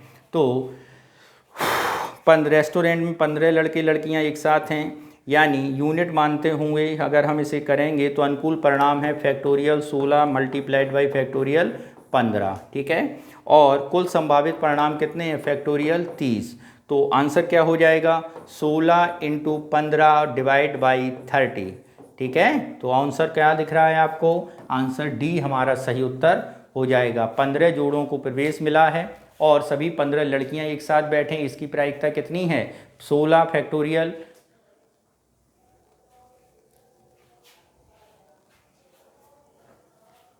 ठीक है, नेक्स्ट पैरा पढ़ते हैं और आंसर देते हैं। इंटरनेट को वितरित के रूप में विकसित करने के लिए डिज़ाइन किया गया था। व्यक्तिगत मशीनें जो इंटरनेट से जुड़ी थीं उन्हें यह तय करने की शक्ति दी गई कि लोगों को उस सेवा के लिए किससे बात करनी चाहिए, किसमें किसकी उनकी रुचि है। नेटवर्क लेयर के पूरे डिज़ाइन .com, .org, .net जैसे शीर्ष स्तरीय डोमेन का हल करने के लिए इंटरनेट प्रोटोकॉल एड्रेस के रूट सर्वर के आवंटन जैसी बहुत ही बुनियादी कार्यक्षमता को छोड़कर कोई गेटकीपर नहीं था। कोई भी व्यक्ति इंटरनेट से जुड़ सकता है और सेवा प्रदान करना या सेवा का उपयोग करना शुरू कर सकता है। परिणाम स्वरूप 90 से 2000 दशक में इंटरनेट का तेज़ी से विकास हुआ। ईमेल, वेबसाइट, चैट जैसी कई सेवाएं विकसित हुईं और इंटरनेट सिस्टम का एक महत्वपूर्ण हिस्सा बन गईं। इस सिस्टम ने सूचना साझा करने और ई-कॉमर्स गतिविधियों को सक्षम बनाया। किसी वेबसाइट तक पहुंच के लिए हमें सिर्फ एक वेब ब्राउज़र की आवश्यकता होती है। प्रोटोकॉल और भाषाओं के मानकीकरण ने इस आसान बना दिया। आरंभ में याहू ने विभिन्न श्रेणियों के अंतर्गत वेबसाइट को निर्देशित प्रदान किया था। जैसे ही वेबसाइटों की संख्या में वृद्धि हुई, एक सर्च इंजन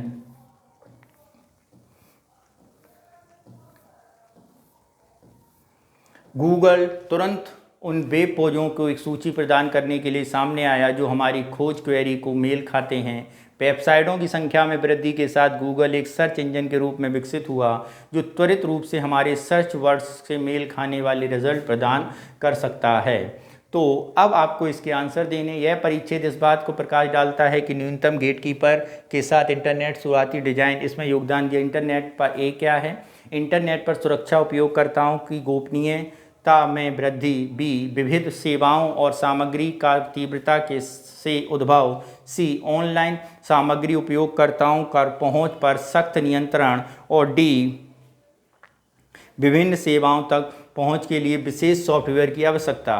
तो यहाँ पर अगर हम बात करें तो बी ऑप्शन सही होगा, विविध सेवाओं और सामग्री में तीव्रता से उद्भव हुआ है, इसकी ही चर्चा यहाँ पर की गई है। नेक्स्ट चलते हैं क्वेश्चन नंबर 46। क्या कह रहा है 46?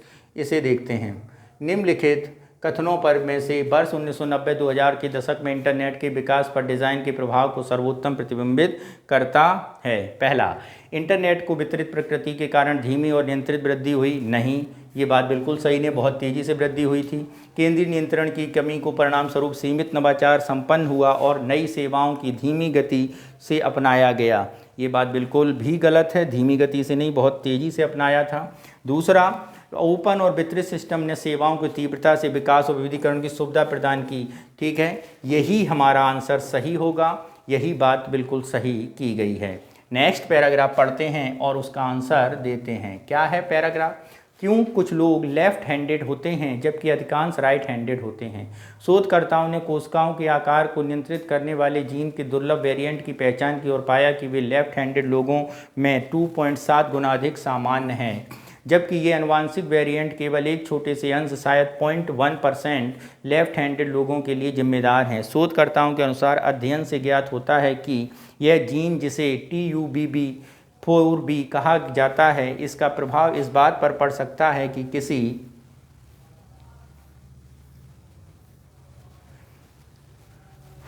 व्यक्ति के प्रमुख हाथ से कार्य निर्धारित करने वाली मस्तिष्क विषमता कैसे विकसित होती है। अधिकांश लोगों में मस्तिष्क के दोनों हिस्से या गोलार्ध की संरचना में कुछ भिन्नता होती है और वे अलग अलग कार्यों के लिए प्रभावी होते हैं। उदाहरण के लिए, अधिकांश लोगों में भाषा के लिए बाएं गोलार्ध का प्रभुत्व होता है और उन कार्यों के दाएं गोलार्ध का प्रभुत्व होता है जिनके लिए किसी स्थान पर दृश्य पर ध्यान देने की आवश्यकता होती है। अधिकांश लोगों में बायां गोलार्ध प्रमुख दाहिने हाथ को भी नियंत्रित करता है। संबंधित तंत्रिका तंतु मस्तिष्क के निचले हिस्से में बाएं से दाएं गमन करते हैं। लेफ्ट हैंडेड लोगों में दायां गोलार्ध प्रमुख हाथ में से कार्य करने को नियंत्रित करता है। प्रश्न है कि लेफ्ट हैंडेड लोगों में मस्तिष्क की विषमता अलग अलग तरह से विकसित होने का क्या कारण है? TUB4B एक प्रोटीन को नियंत्रित करता है जो सूक्ष्म नलिकाओं नामक तंतु में एकीकृत होती हैं, जो कोशिकाओं को आंतरिक संरचना प्रदान करता है। इस जीन के में दुर्लभ उत्परिवर्तन की पहचान, जो लेफ्ट हैंडेड लोगों में अधिक सामान्य है। ज्ञातव्य है कि मस्तिष्क की सामान्य विषमताएं स्थापित करने में सूक्ष्म नलिकाएं शामिल होती हैं। अब इसमें से आपको क्वेश्चन के आंसर देने हैं। यह परिच्छेद बाएं हाथ के उपयोग के संभावित कारण से संबंधित एक नई खोज का सुझाव देता है। इस खोज में शामिल है, पहला, क्या शामिल है इसे समझिए। मस्तिष्क का एक विशिष्ट क्षेत्र जो हाथ पैर को नियंत्रित करने में जिम्मेदार है। बी, प्रोटीन संरचना जुड़ा एक जीन प्रकार है जो मस्तिष्क की विषमता को प्रभावित करता है। यही ऑप्शन सही हो जाएगा। ठीक है, नेक्स्ट चलते हैं क्वेश्चन नंबर 48 पर। इस परिच्छेद के सार को निम्नलिखित कथनों पर विचार कीजिए। क्या है? पहला, एक जीन TUB4B दृढ़ता निर्धारित करने के लिए निश्चित रूप से जिम्मेदार है। इस पर चर्चा तो हुई है लेकिन ये बात नहीं है। बाएं हाथ के व्यवहार मुख्य रूप से पर्यावरणीय कारकों का कारण है, न कि आनुवांशिक। इस पर भी कोई बात नहीं की गई है। ठीक है, अगले क्वेश्चन पर देखते हैं क्या है अगला ऑप्शन। शोधकर्ताओं ने एक जीन वेरिएंट की पहचान की है जो संभावित रूप से मस्तिष्क विषमताओं को बाएं हाथ से जुड़ा है। यही बात सही कही गई है इसमें। नेक्स्ट चलते हैं क्वेश्चन नंबर 49। क्या है? उपरोक्त परिच्छेद के संदर्भ में निम्नलिखित पूर्व धारणाओं को उपलक्षित होती हैं। TUB4B जीन में उत्परिवर्तन वाले लोगों को बाएं हाथ से काम करने की गारंटी दी जाती है। 2, TUBB4B जीन प्रत्यक्ष तौर पर हाथ से कार्य करने को नियंत्रित करता है। उपरोक्त में से कौन सी पूर्व धारणाएं मान्य हैं? केवल एक, केवल दो, एक और दो, दोनों। तो यहाँ पर यदि हम चर्चा करें तो मित्रों, यहाँ पर ये दोनों जो स्टेटमेंट दिए गए हैं ये दोनों गलत हैं। ऐसी कोई चर्चा यहाँ पर नहीं की गई है, तो ऑप्शन कौन सा होगा, डी हमारा सही होगा। नेक्स्ट चलते हैं क्वेश्चन नंबर 15। व्यंजक 5 टाइम्स 5 की पावर 7 की 4 टाइम्स 7, 6 टाइम्स 6 की 6, 5 टाइम्स 6 की पावर 4 टाइम्स 7 और 5 टाइम्स 6 टाइम 1 की पावर 4 टाइम्स 7 का सबसे दायां पूर्णांक ज्ञात कीजिए। ठीक है, तो यदि आप बात करते हैं तो 5 की घात यदि जो भी होगी हमेशा क्या आएगा, 5 आएगा। ठीक है, 6 की घात यदि हम बात करते हैं तो हमेशा 6 की पावर में दाएं इकाई का अंक 6 आएगा, 1 में 1 आएगा, तो 6 एक 7 और 5 12 यानी 2 अंक क्या आएगा, 2। ये ऑप्शन बी हमारा सही हो जाएगा, ज़्यादा दिमाग लगाने की ज़रूरत नहीं है। श्रृंखला का अगला पद ज्ञात कीजिए, ZA2/3B XD5, ठीक है, W7Z, तो ZA2/B3, तो Z के साथ A है, Y के साथ B है, X के साथ D है, W के साथ G है, तो यहाँ पर 2 3 5 7 ये हो रहा है 26। क्या संबंध बना है, अगर हम इस पर चर्चा करें तो ZYWXY के विपरीत क्रम है, जबकि A+1 B हो गया, B+2 D हो गया, D+3 G हो गया और G+4 K हो जाएगा। क्या हो जाएगा, K हो जाएगा। ओके, और ऐसे ही इसके साथ क्या होगा, उसके साथ 11 आएगा यानी K11, तो ऑप्शन कौन सा होगा, VK11, बी ऑप्शन सही हो जाएगा। नेक्स्ट, एक दुकानदार ने गोदाम से दुकान तक लाते समय 40% का सामान खो दिया। ठीक है, समान राजस्व अर्जित करने के लिए दुकानदार ने शेष वस्तुओं की कीमत में कितने प्रतिशत की वृद्धि की है। तो मान लेते हैं हम टोटल वस्तुओं की कीमत कितनी मान लेते हैं, 100 है, तो खो कितने दी हैं, 40 खो दी हैं। ठीक है, कुल राजस्व अगर हम मान लेते हैं तो कुल राजस्व उसने मान लिया P वस्तुएं थी, 100 P राजस्व हो गया, 40 वस्तुएं खो दी, तो अब वो क्या करता है, 60Q = 100P। ठीक है, 100P। ठीक है, अब इसका हम जब परसेंटेज निकालेंगे तो 100P / 60 माइनस P / P × 100, तो आएगा 66.66%। ऑप्शन डी हमारा सही हो जाएगा। नेक्स्ट चलते हैं क्वेश्चन नंबर 53। क्या कह रहा है 53, क्या है, राहुल अपने घर से कार्यालय तक पैदल जाता है। वह अपने घर से पूर्व दिशा में 20 मीटर चलता है, दाहिनी ओर मुड़ता है, फिर 20 मीटर तक सीधा चलता है और बाईं ओर मुड़ता है और अपने कार्यालय तक पहुंचने के लिए 20 मीटर चलता है। उसके घर और कार्यालय के बीच की न्यूनतम दूरी ज्ञात कीजिए। ठीक है, तो यहाँ पर यदि हम बात करें, राहुल अपने घर से क्या करता है, चलना शुरू करता है। चला दो अपने घर से, क्या चला, पूर्व दिशा में 20 मीटर चला दिया, 20 मीटर। ठीक है, वह दाहिनी ओर मुड़ता है, तो पूर्व दिशा में दाहिनी ओर यानी नीचे की ओर मुड़ता है और कितना चलता है, 30 मीटर। लो 30 मीटर चल गया आज के, और वह बाईं ओर चला जाता है, जो 30 मीटर चला तो बाईं ओर चला गया, बाईं ओर कितना चला, 20 मीटर चला। ठीक है, और घर और कार्यालय के बीच की न्यूनतम दूरी ज्ञात कीजिए, और यहाँ उसका ऑफिस हो गया, तो यानी 20 एक ऐसा संबंध आया और एक ऐसा संबंध आया, ये 30 20 है। ठीक है, ठीक, तो इसे हम जब सॉल्व करेंगे तो 6 कितना हुआ, ये पूरा 40 और ये पूरा 30। ठीक है, तो कितना हुआ, 30 का स्क्वायर प्लस 40 का स्क्वायर, और इसे सॉल्व करेंगे तो आएगा 50, यानी ऑप्शन सी हमारा सही हो जाएगा। नेक्स्ट चलते हैं क्वेश्चन नंबर 54। एक विद्यालय में बैडमिंटन के 10 खिलाड़ी हैं। राज्य स्तरीय चैंपियनशिप के लिए 10 खिलाड़ियों में 6 खिलाड़ियों की टीम बनाई जानी है। 6 खिलाड़ियों में से एक खिलाड़ी को कोच और दूसरे को टीम लीडर बनना होगा। एक कोच और एक टीम लीडर के साथ टीम का चयन करने की संभावित तरीके की खोज बताइए। तो 12 खिलाड़ियों में 6 खिलाड़ियों को टीम बनानी है, तो हम कितने खिलाड़ी, एक खिलाड़ी को कोच और दूसरे खिलाड़ी को टीम लीडर बनना है, यानी टोटल हमारे पास प्लेयर हैं 10। तो 10 प्लेयरों में से 6 खिलाड़ी चुनना है, तो 10C6। ठीक है, अब उसमें 6 × 5 कितना हो जाएगा, 6 × 5। ठीक है, और जब इसे हम सॉल्व करेंगे तो ये आएगा आपका 630000, यानी ऑप्शन ए हमारा सही उत्तर हो जाएगा। नेक्स्ट चलते हैं क्वेश्चन नंबर 55। एक त्रिभुज की भुजाएं 21, 20 x का मान ज्ञात कीजिए, इसके त्रिभुज का क्षेत्रफल अधिकतम होगा। तो 21, 20 x हैं, तो त्रिभुज का क्षेत्रफल का फॉर्मूला अगर आप जानते होंगे तो होगा 1/2 यानी a इंटू एच। ठीक है, तो ये जब हम सॉल्व करेंगे तो क्या आ जाएगा, a इंटू एच 21 और 20 के बीच की कोण का ज्या होगा और वो 90 डिग्री होगा, तो x की इक्वल टू वैल्यू कितनी हो जाएगी 29। ठीक है, एक्स स्क्वायर प्लस 20 का स्क्वायर, तो 4 4 1 प्लस 4 यानी 841 और इसका अंडर रूट 29, ऑप्शन डी हमारा सही हो जाएगा। नेक्स्ट है ए और बी दो बोतलें हैं जिनमें 5:3 और 9:7 के अनुपात में शराब और पानी का विलयन है। जब ए और बी दोनों बोतलें 2:1 के अनुपात में मिलाया जाता है तो शराब और पानी का अनुपात ज्ञात कीजिए। ठीक है, तो यहाँ पर देखिए कि क्या है 5:3, तो इनका हम कर लेते हैं पहले योग। 5 + 3 यानी 8 और 9 + 7 यानी 16।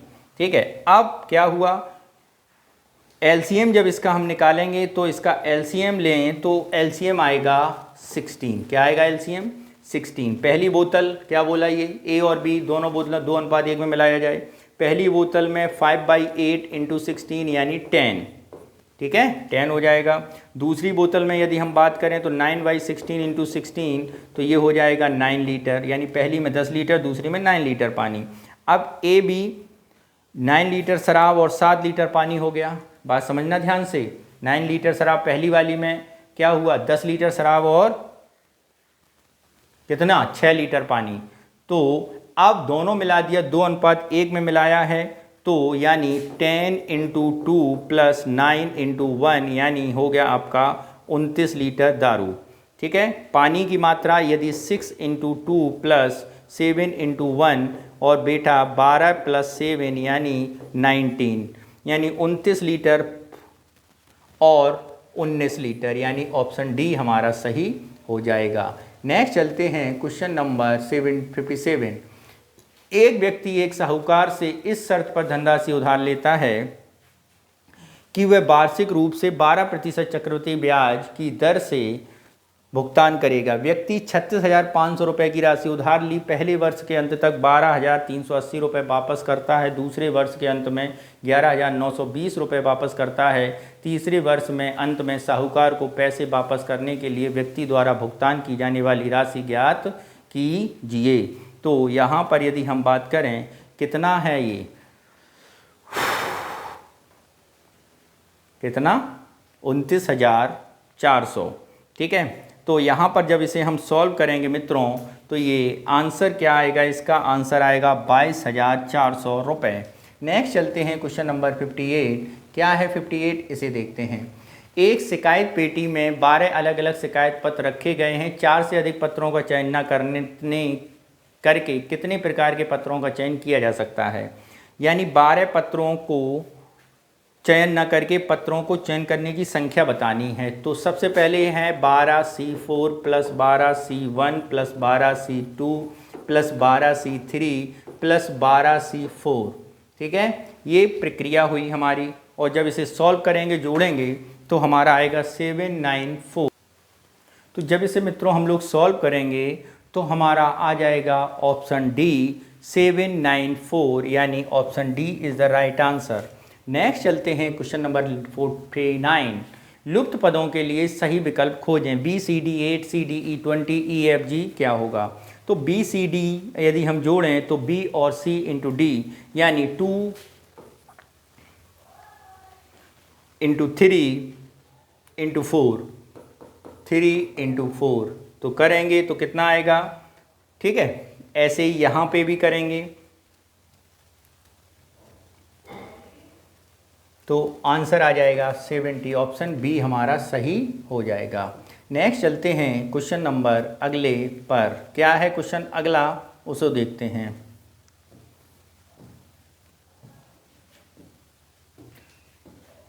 एक बॉक्स में कार्ड हैं, जन्मदिन के कार्ड, वैलेंटाइन के कार्ड, 7 कार्ड जन्मदिन के कार्ड हैं और 9 कार्ड वैलेंटाइन के कार्ड हैं। एक के बाद 4 कार्ड निकाले जाते हैं। यदि निकाला गया कार्ड बदला नहीं गया तो सभी 4 कार्डों के वैलेंटाइन कार्ड होने की प्रायिकता क्या होगी।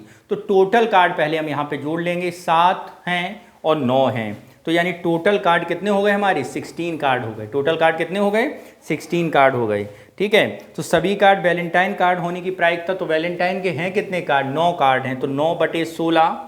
ठीक है, प्रायिकता फिर बचे 3 8/16, फिर 8/15 सॉरी 15 में फिर बचे कितने 7/14।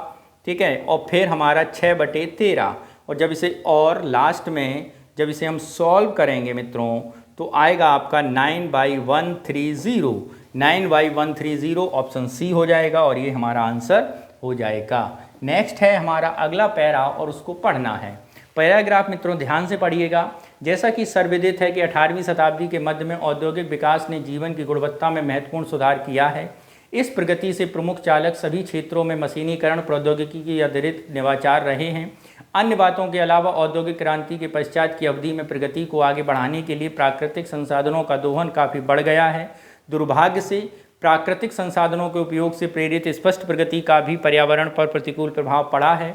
ऊर्जा आवश्यकताओं के लिए प्राकृतिक संसाधनों पर निर्भरता की जलवायु पर अत्यधिक प्रभाव पड़ा है। उदाहरण के लिए जीवाश्म ईंधन के उपयोग से ग्रीन हाउस गैसों के बड़े पैमाने पर उत्सर्जन हुआ है, जिससे प्रत्यक्षतः वैश्विक तापमान में वृद्धि हुई है। जलवायु स्थिति की गंभीरता को पहचानते हुए और इसे व्यापक रूप से समाधान करने की तात्कालिकता को देखते हुए सभी देश तापमान वृद्धि को औद्योगिक पूर्व समय से 2 डिग्री सेल्सियस से नीचे रखने और 1.5 डिग्री सेल्सियस तक सीमित करने के प्रयासों पर सहमत हुए हैं। तब से कई देशों ने नवीकरणीय ऊर्जा क्षेत्र में कुछ महत्वपूर्ण उदाहरणों के साथ कार्बन उत्सर्जन को सीमित करने के कदम उठाए हैं। अब आपको इन प्रश्नों के उत्तर मित्रों देने हैं और देखते हैं हमारा जो पहला प्रश्न है वो क्या कह रहा है हमसे।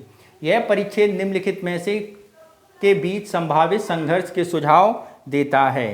पहला है तकनीकी नवाचार और पर्यावरणीय स्थिरता की आवश्यकता। दूसरा है उचित संसाधन प्रबंधन की उच्च जीवन स्तर की आवश्यकता। तो यहाँ पर पहला ऑप्शन सही हो जाएगा।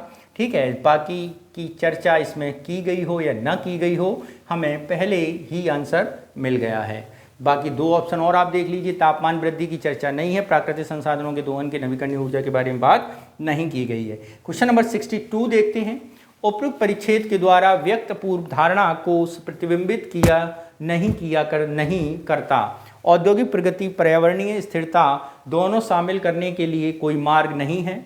बी, प्राकृतिक संसाधनों के दोहन में जलवायु संकट में योगदान दिया है। राष्ट्रों को जलवायु परिवर्तन के विरुद्ध कार्रवाई करने के लिए प्रतिबद्ध होना चाहिए।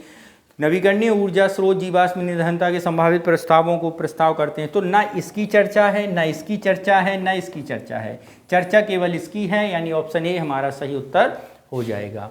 नेक्स्ट पैराग्राफ पढ़ते हैं। क्या है? वर्तमान में एक ऐसी कक्षा की कल्पना कीजिए जहां शिक्षक प्रत्येक बच्चे की यादृच्छिक रूप से बुलाता है। प्रत्येक बच्चा सतर्क, जिज्ञासु, सचेत है। छात्रों को अपने साथियों के साथ समस्याओं पर चर्चा करने और उन्हें हल करने और एक दूसरे से सीखने की अनुमति है। प्रत्येक बच्चे को सीखने की सामग्री को छूने, महसूस करने और उपयोग करने का मौका मिलता है, चाहे वह गणित का मैनिपुलेटिव बुक हो या विज्ञान की किट हो। जब बच्चे काम करते हैं तो शिक्षक कक्षा में रहता है और उन्हें वास्तविक समय में प्रतिक्रिया देता है। बच्चे संज्ञानात्मक रूप से विषय से जुड़ते हैं। विद्यार्थियों द्वारा अपनी शिक्षा पर का कार्यभार स्वयं संभालने का रोमांचकारी है। छात्रों की इस प्रकार की भागीदारी ही प्रत्येक बच्चे के लिए कक्षा का उद्देश्य प्रदान करती है। जब तक शिक्षक भाग नहीं लेता, छात्र सहभागिता नहीं हो सकती। कक्षा में सीखने के अवसर लिंग, जाति, धर्म, विशेष आवश्यकताओं या विकलांगता की परवाह किए बिना सभी को उपलब्ध कराए जाने चाहिए। जब शिक्षक सक्रिय रूप से छात्रों को पाठ में शामिल करते हैं तो सीखने के परिणामों में सुधार होता है। यह एक साधारण आधार प्रतीत होता है, फिर इसे कक्षा में लागू करना इतना कठिन क्यों है? अपर्याप्त शिक्षक की संख्या, खराब प्रणालीगत प्रशासन, पुरानी शिक्षण पद्धतियां, शिक्षक समर्थन और कोचिंग की कमी सहित शिक्षा प्रणाली को प्रभावित करने वाली कई समस्याएं सभी इसे बृहद स्तर पर लागू करने को कठिन बनाने में योगदान करती हैं। तो ये पैराग्राफ है। अब इस पैराग्राफ को मित्रों हम लोगों ने ध्यान से पढ़ा। अब इससे रिलेटेड क्वेश्चंस देखते हैं। क्या क्वेश्चन? अभी और पैराग्राफ है। ऐसे कई शिक्षक हैं जो चुनौतियों के बावजूद उत्साह और समर्पण के साथ पढ़ाते हैं। हालांकि प्रतिबद्ध शिक्षकों की उच्च उपस्थिति में भी विद्यार्थी हमेशा नहीं सीखते। समस्या का एक हिस्सा यह है कि इनमें कई शिक्षकों को स्वयं आकर्षक तरीके से नहीं पढ़ाया जाता था, इसलिए उनमें बहुत कम लोग इस बात की चिंता करते हैं कि क्या वे सीखने वाले को शामिल कर रहे हैं, क्योंकि वे इसे अपनी जिम्मेदारी के रूप में नहीं देखते। शिक्षण को बड़े पैमाने पर एक तरफा संचार के रूप में देखा जाता है, जिसमें शिक्षक को पाठ के दौरान विद्यार्थी से कोई फीडबैक नहीं मिलता। शिक्षक नहीं जानता कि विद्यार्थी के दिमाग में क्या चल रहा है, इसलिए वह अपने शिक्षण को विद्यार्थी की आवश्यकताओं के अनुरूप अनुकूलित नहीं कर सकता। परिच्छेद से पता चलता है कि समर्पित शिक्षक के साथ भी आकर्षक रूप से सीखने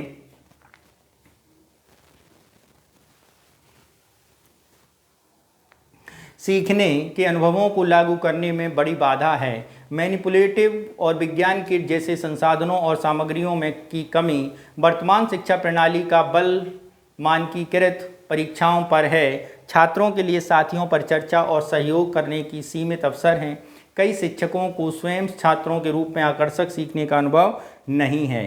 तो यहाँ पर यदि हम इसके आंसर को देखेंगे तो सबसे सही पैराग्राफ में दिया गया है ऑप्शन डी हमारा सही उत्तर हो जाएगा। नेक्स्ट है क्वेश्चन नंबर 64। उपरोक्त परिच्छेद द्वारा उक्त पूर्व धारणा को प्रतिबिंबित नहीं करता। पहला, छात्र सहभागिता के लिए न्यूनतम शिक्षक भागीदारी के साथ कक्षा में पूर्ण स्वायत्तता को आवश्यकता होती है। आकर्षक कक्षाओं में छात्रों की शिक्षण सामग्री के साथ सक्रिय रूप से बातचीत करना शामिल होता है। प्रभावी शिक्षक पाठ के दौरान लगातार छात्रों की समझ का आकलन करते हैं। एक अच्छी तरह से संचालित कक्षा को शिक्षक से स्पष्ट अपेक्षाओं का और मार्गदर्शन की आवश्यकता होती है। तो यहाँ पर यदि हम बात करें, सबसे सही उत्तर जो दिया गया है पैराग्राफ का ए आंसर सही होगा। नेक्स्ट है क्वेश्चन हमारा 65 पर। क्या है 65 उसे देखते हैं। निम्नलिखित छात्र सहभागिता के परिच्छेद के आधार पर निम्नलिखित में से कौन सा कथन परिच्छेद के मर्म को सर्वोत्तम रूप से प्रतिबिंबित करता है। प्रभावी कक्षाओं के लिए पूर्ण छात्र स्वायत्तता और शिक्षक हस्तक्षेप की आवश्यकता होती है, बात नहीं की गई है।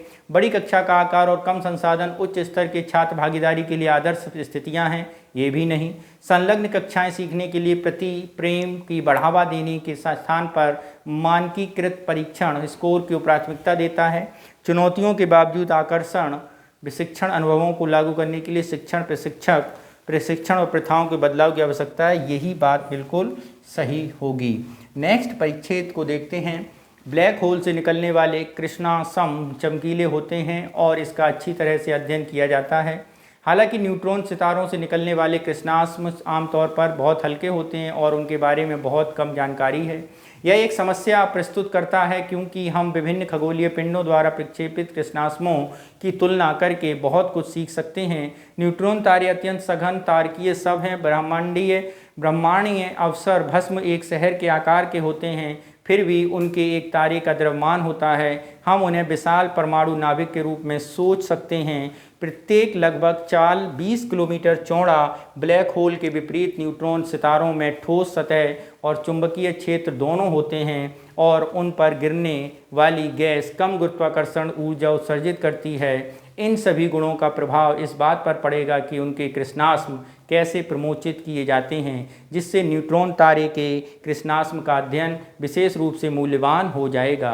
कृष्णाश्म कैसे प्रमोचित किए जाते हैं, इसका मुख्य साक्ष्य उनकी गति से मिलता है। यदि हम यह निर्धारित कर सकें कि कृष्णाश्म की गति न्यूट्रॉन तारे के द्रव्यमान या घूर्णन के साथ कैसे भिन्न होती है, तो सैद्धांतिक भविष्यवाणियों का एक प्रभावशाली परीक्षण प्रदान करेगा। लेकिन ऐसे परीक्षण के लिए कृष्णाश्म गति को सटीक रूप से मापना बेहद चुनौतीपूर्ण है। आगे क्या बोला गया है, क्वेश्चन बोला गया है और क्वेश्चन को हम देखते हैं। क्या है क्वेश्चन? यह परिच्छेद न्यूट्रॉन तारे जेटों को अध्ययन के महत्व को पर प्रकाश डालता है क्योंकि वे पहला, ब्लैक होल कृष्णाष्म की तुलना में अधिक चमकीले और निरीक्षण करने में आसान होते हैं, ऐसी कोई चर्चा नहीं है। कृष्णाष्म निर्माण तंत्र के सिद्धांतों के परीक्षण करने के मूल्यवान डेटा प्रदान करता है। सी, किसी तारे के ठोस की सतह चुंबकीय क्षेत्र में गुणों के बारे में अंतर्दृष्टि प्रदान कर सकता है। ब्लैक होल के विपरीत तारकीय विकास के अंतिम चरण प्रतिनिधित्व करते हैं। तो यहाँ पर सबसे सही उत्तर है ऑप्शन बी। नेक्स्ट चलते हैं क्वेश्चन नंबर 67। क्या है? परिच्छेद के आधार पर निम्नलिखित कथनों पर विचार कीजिए कौन सा कथन संभवतः सही नहीं है? ऑप्शन ए, न्यूट्रॉन तारा कृष्णांश के अध्ययन में चुनौतीपूर्ण है क्योंकि वे ब्लैक होल कृष्णांश की तुलना में कमजोर हैं, इसकी चर्चा है। न्यूट्रॉन तारों के विशिष्ट गुण जैसे ठोस की सतह चुंबकीय क्षेत्र, इसकी भी चर्चा की गई है। कृष्णाष्म जीव निर्माण सिद्धांतों के परीक्षण के लिए उच्च सटीकता के साथ नियंत्रण तारा कृष्णाष्म गति की मापता है, ये भी सही है। न्यूट्रॉन तारा ब्लैक होल दोनों ही विशाल विध्वंसक के कोर हैं, ये सही नहीं है। ऑप्शन डी हमारा सही होगा। नेक्स्ट चलते हैं क्वेश्चन नंबर 68। क्या है? एक निश्चित कोड भाषा में अहेड को ये लिखा गया है, स्टडी को इसमें क्या लिखा जाएगा? तो ए के में क्या जोड़ा हमने? ए में ए की जगह डी आ गया यानी +3 जोड़ा, एच की जगह के आ गया यानी +3 फिर जोड़ा, के की जगह ई की जगह बाई आ गया यानी ई में ई की जगह ई आया यानी +0 जोड़ा। ठीक है, ठीक। तो इस तरह क्या हुआ? इस तरह हम देखते हैं कि स्टडी में एस की जगह 3 जोड़ेंगे, ठीक है, टी की जगह 3 जोड़ेंगे, यू की जगह कुछ नहीं जोड़ेंगे यानी एस की जगह 3 जोड़ा, टी की जगह 3 जोड़ा, यू की जगह कुछ नहीं। तो तीसरे नंबर पर यू कहाँ है? ये रहा, यानी ऑप्शन जो है ए हमारा सही हो जाएगा। नेक्स्ट चलते हैं क्वेश्चन नंबर 69। क्या है? सरकार ने संकट में जूझ रही अपनी एक कंपनी के शेयर बेच दिए। सरकार की कंपनी के शेयर का 25% लाभ पर कंपनी के शेयर 20% के लाभ पर विक्रय किया। सरकार द्वारा अर्जित लाभ ज्ञात कीजिए। तो सरकार, जब इसे हम सॉल्व करेंगे तो सरकार द्वारा अर्जित लाभ क्या है? 22%। ठीक है, आप इसे इस प्रकार भी कर सकते हैं, रुकना जरा, 25 + 20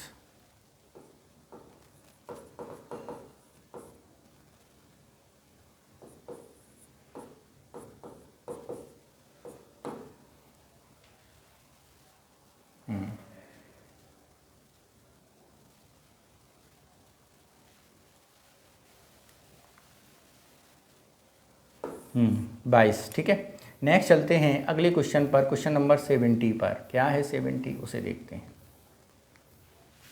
किसी भी भिन्न में भिन्न के अंश में 12% की वृद्धि कर दिया, हर में 50% की वृद्धि कर दिया और भिन्न में अंत में 16/5 हो गई है। तो भिन्न का मान ज्ञात कीजिए, मूल भिन्न का मान भी ज्ञात कीजिए। ठीक है, तो ये हमें करना है। तो मान लेते हैं भिन्न क्या? x/22। क्या मान ली भिन्न हमने? x/22। 12% यानी 112x और बाई में 50 यानी 150x, 150 बाई। ठीक है, तो और जो भिन्न कितनी हो गई? 16/5। जब इसे हम सॉल्व करेंगे तो भिन्न आएगी 30/7। ऑप्शन सी हमारा सही हो जाएगा। अगला पैरा पढ़ते हैं।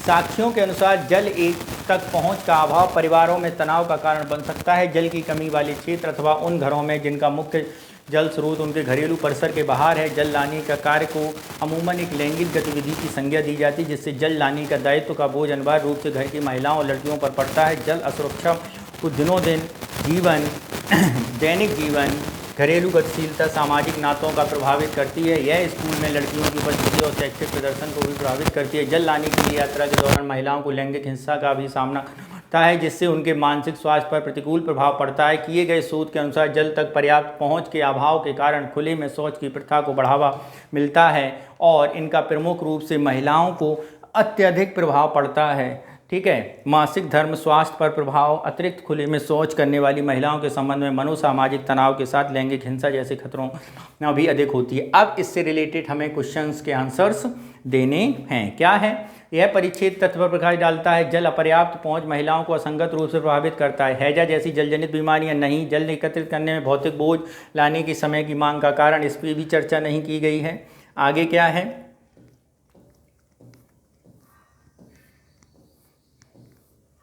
खुले में शौच से संबंधित सामाजिक तनाव और उपयुक्त सभी कारण। तो ये सारी की सारी बातें हैं, ऑप्शन डी हमारा सही हो जाएगा।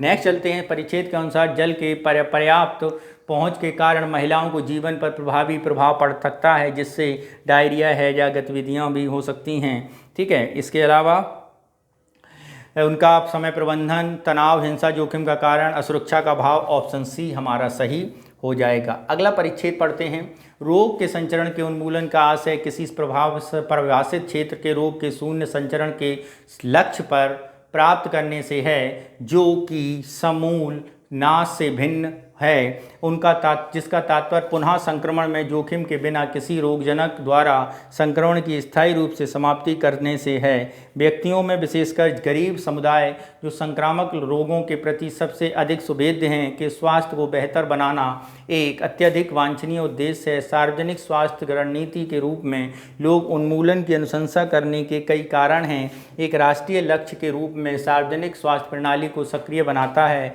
अंतर्राष्ट्रीय एजेंसियों द्वारा प्रमाणन प्राप्त करने की प्रक्रिया जटिल होती है, जिससे इसकी तैयारी करने का प्राथमिक प्रक्रिया जटिल होती है, जिससे तैयारी करने की दौरान प्राथमिक स्वास्थ्य देखभाल, निदान, निगरानी सुधार होता है। इससे फील्ड स्टाफ और सामुदायिक स्वास्थ्य कार्यकर्ताओं की भागीदारी बढ़ेगी, जो स्पष्ट रूप से परिभाषित लक्ष्य से उत्साहित होंगे। अंतर्राष्ट्रीय समर्थन प्राप्त करने में मदद मिलेगी। इससे राजनीतिक नौकरशाही प्रतिबद्धता में विस्तार और सार्वजनिक समर्थन प्राप्त करने इनमें इन प्रयासों में स्वास्थ्य व्यवस्था सकारात्मक प्रभाव पड़ेगा। किंतु रोग के संचरण में समाप्त करना चुनौती और संसाधन का गहन होता है, जिससे संबंधित ढांचे पर अत्यधिक बोझ पड़ता है और अन्य महत्वपूर्ण स्वास्थ्य कार्यों, विशेषकर कमजोर स्वास्थ्य प्रणालियों की उपेक्षा का कारण बन जाता है। इसलिए न्यूनतम प्रतिकूल प्रभाव की सर्वोत्तम परिणाम प्राप्त करने हेतु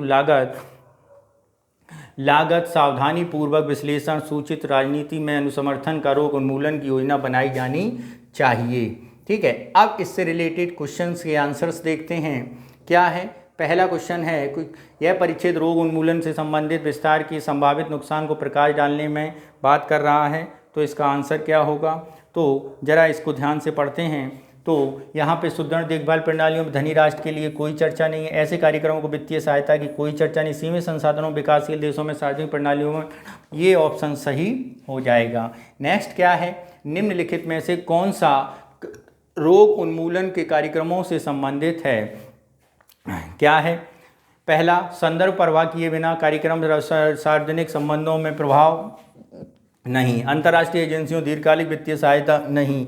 इनकी सफलता क्षेत्र में सुदृढ़ राजनीति समर्थन पर निर्भर करती है। यही आंसर सही होगा। नेक्स्ट है, उपयुक्त परिच्छेद में निम्नलिखित पूर्व धारणाएं बनाई गई हैं। संचार की उन्मूलन बिना किसी पूर्ण उन्मूलन की गारंटी देता है। रोग उन्मूलन सार्वजनिक स्वास्थ्य सुधार करने के लिए अल्प लागत वाली नीति है। उपरोक्त में से कौन सा कथन सही हैं? तो ये दोनों कथन क्या हैं? सही नहीं है। ऑप्शन डी हमारा सही हो जाएगा। नेक्स्ट चलते हैं क्वेश्चन नंबर 76, 4 की पावर x - 1 प्लस 4 की पावर x + 1 बराबर 17। तो x का मान ज्ञात कीजिए। तो x का मान ज्ञात करना है। ठीक है, तो यहाँ पर यदि हम देखें, इसे सॉल्व कर लेते हैं। मान लो 4x - 1 को अगर हम लिखें तो 4x - 1 प्लस 4x + 1 बराबर 17। ठीक है, 4x - 1 कॉमन ले लिया तो हमारा आया 4x + 1 सॉरी कॉमन ले लिया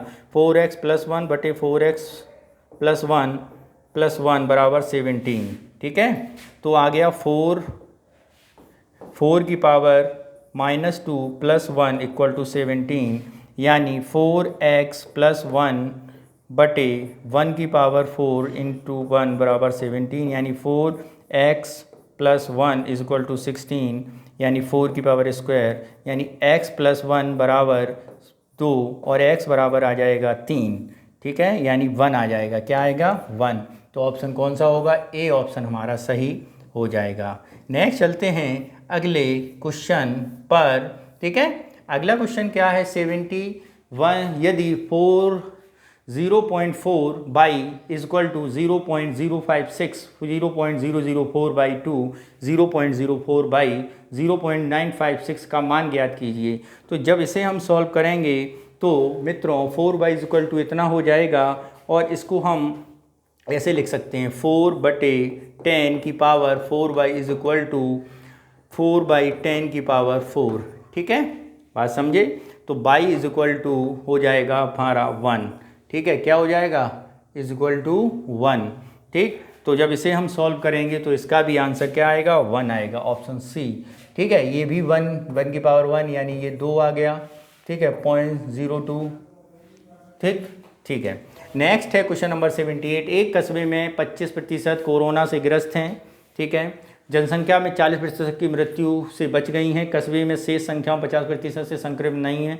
महिलाएं हैं 5400 पुरुष हैं, कोरोना से सुरक्षित हैं। कस्बे में कुल जनसंख्या ज्ञात कीजिए। तो कस्बे की कुल जनसंख्या हम ज्ञात करेंगे, माना जनसंख्या x मान लेते हैं। x 75/1000 इंटू 61/100 इंटू 50/100 और ये आ गया 2700। ठीक है, और इसके बाद x इक्वल टू कितना आ जाएगा, 12000। ठीक है, ऑप्शन ए हमारा सही हो जाएगा। नेक्स्ट चलते हैं क्वेश्चन नंबर 79 के आंसर पर। 79, एक रेलगाड़ी प्लेटफॉर्म से गुजरती है, उसकी लंबाई के आधे के बराबर लंबाई है। समय t1 पर रेलगाड़ी p पुल को पार कर देती है और उस प्लेटफॉर्म p2 से गुजरती है t3। तो मित्रों इसे अगर हम सॉल्व करेंगे तो आएगा 20t/19। नेक्स्ट चलते हैं question number 80। a × b × d ये 6 × 7 7 × 9 मान ज्ञात कीजिए। तो जब इसे हम सॉल्व करेंगे तो मित्रों a is equal to 6, b is equal to 7 और इस तरह अगर हम इसे सॉल्व करेंगे तो हो जाएगा डी ऑप्शन। ठीक है मित्रों, तो इस तरह आज हम लोगों ने दृष्टि IAS संस्थान का C-सेट का पेपर सॉल्व किया है, जो आपके आगामी एग्ज़ाम को देखते हुए काफ़ी महत्वपूर्ण होगा। तो आप इसे ध्यान से लगाइए और हमारे YouTube चैनल को अपना प्यार देने के लिए बहुत बहुत धन्यवाद। और इसके साथ ही आप अपने इस सफ़र को, यात्रा के सफ़र को आगे बढ़ाते रहिए और तैयारी करते रहिए और हमारे चैनल को लाइक सब्सक्राइब ज़रूर करिए। धन्यवाद, जय हिंद।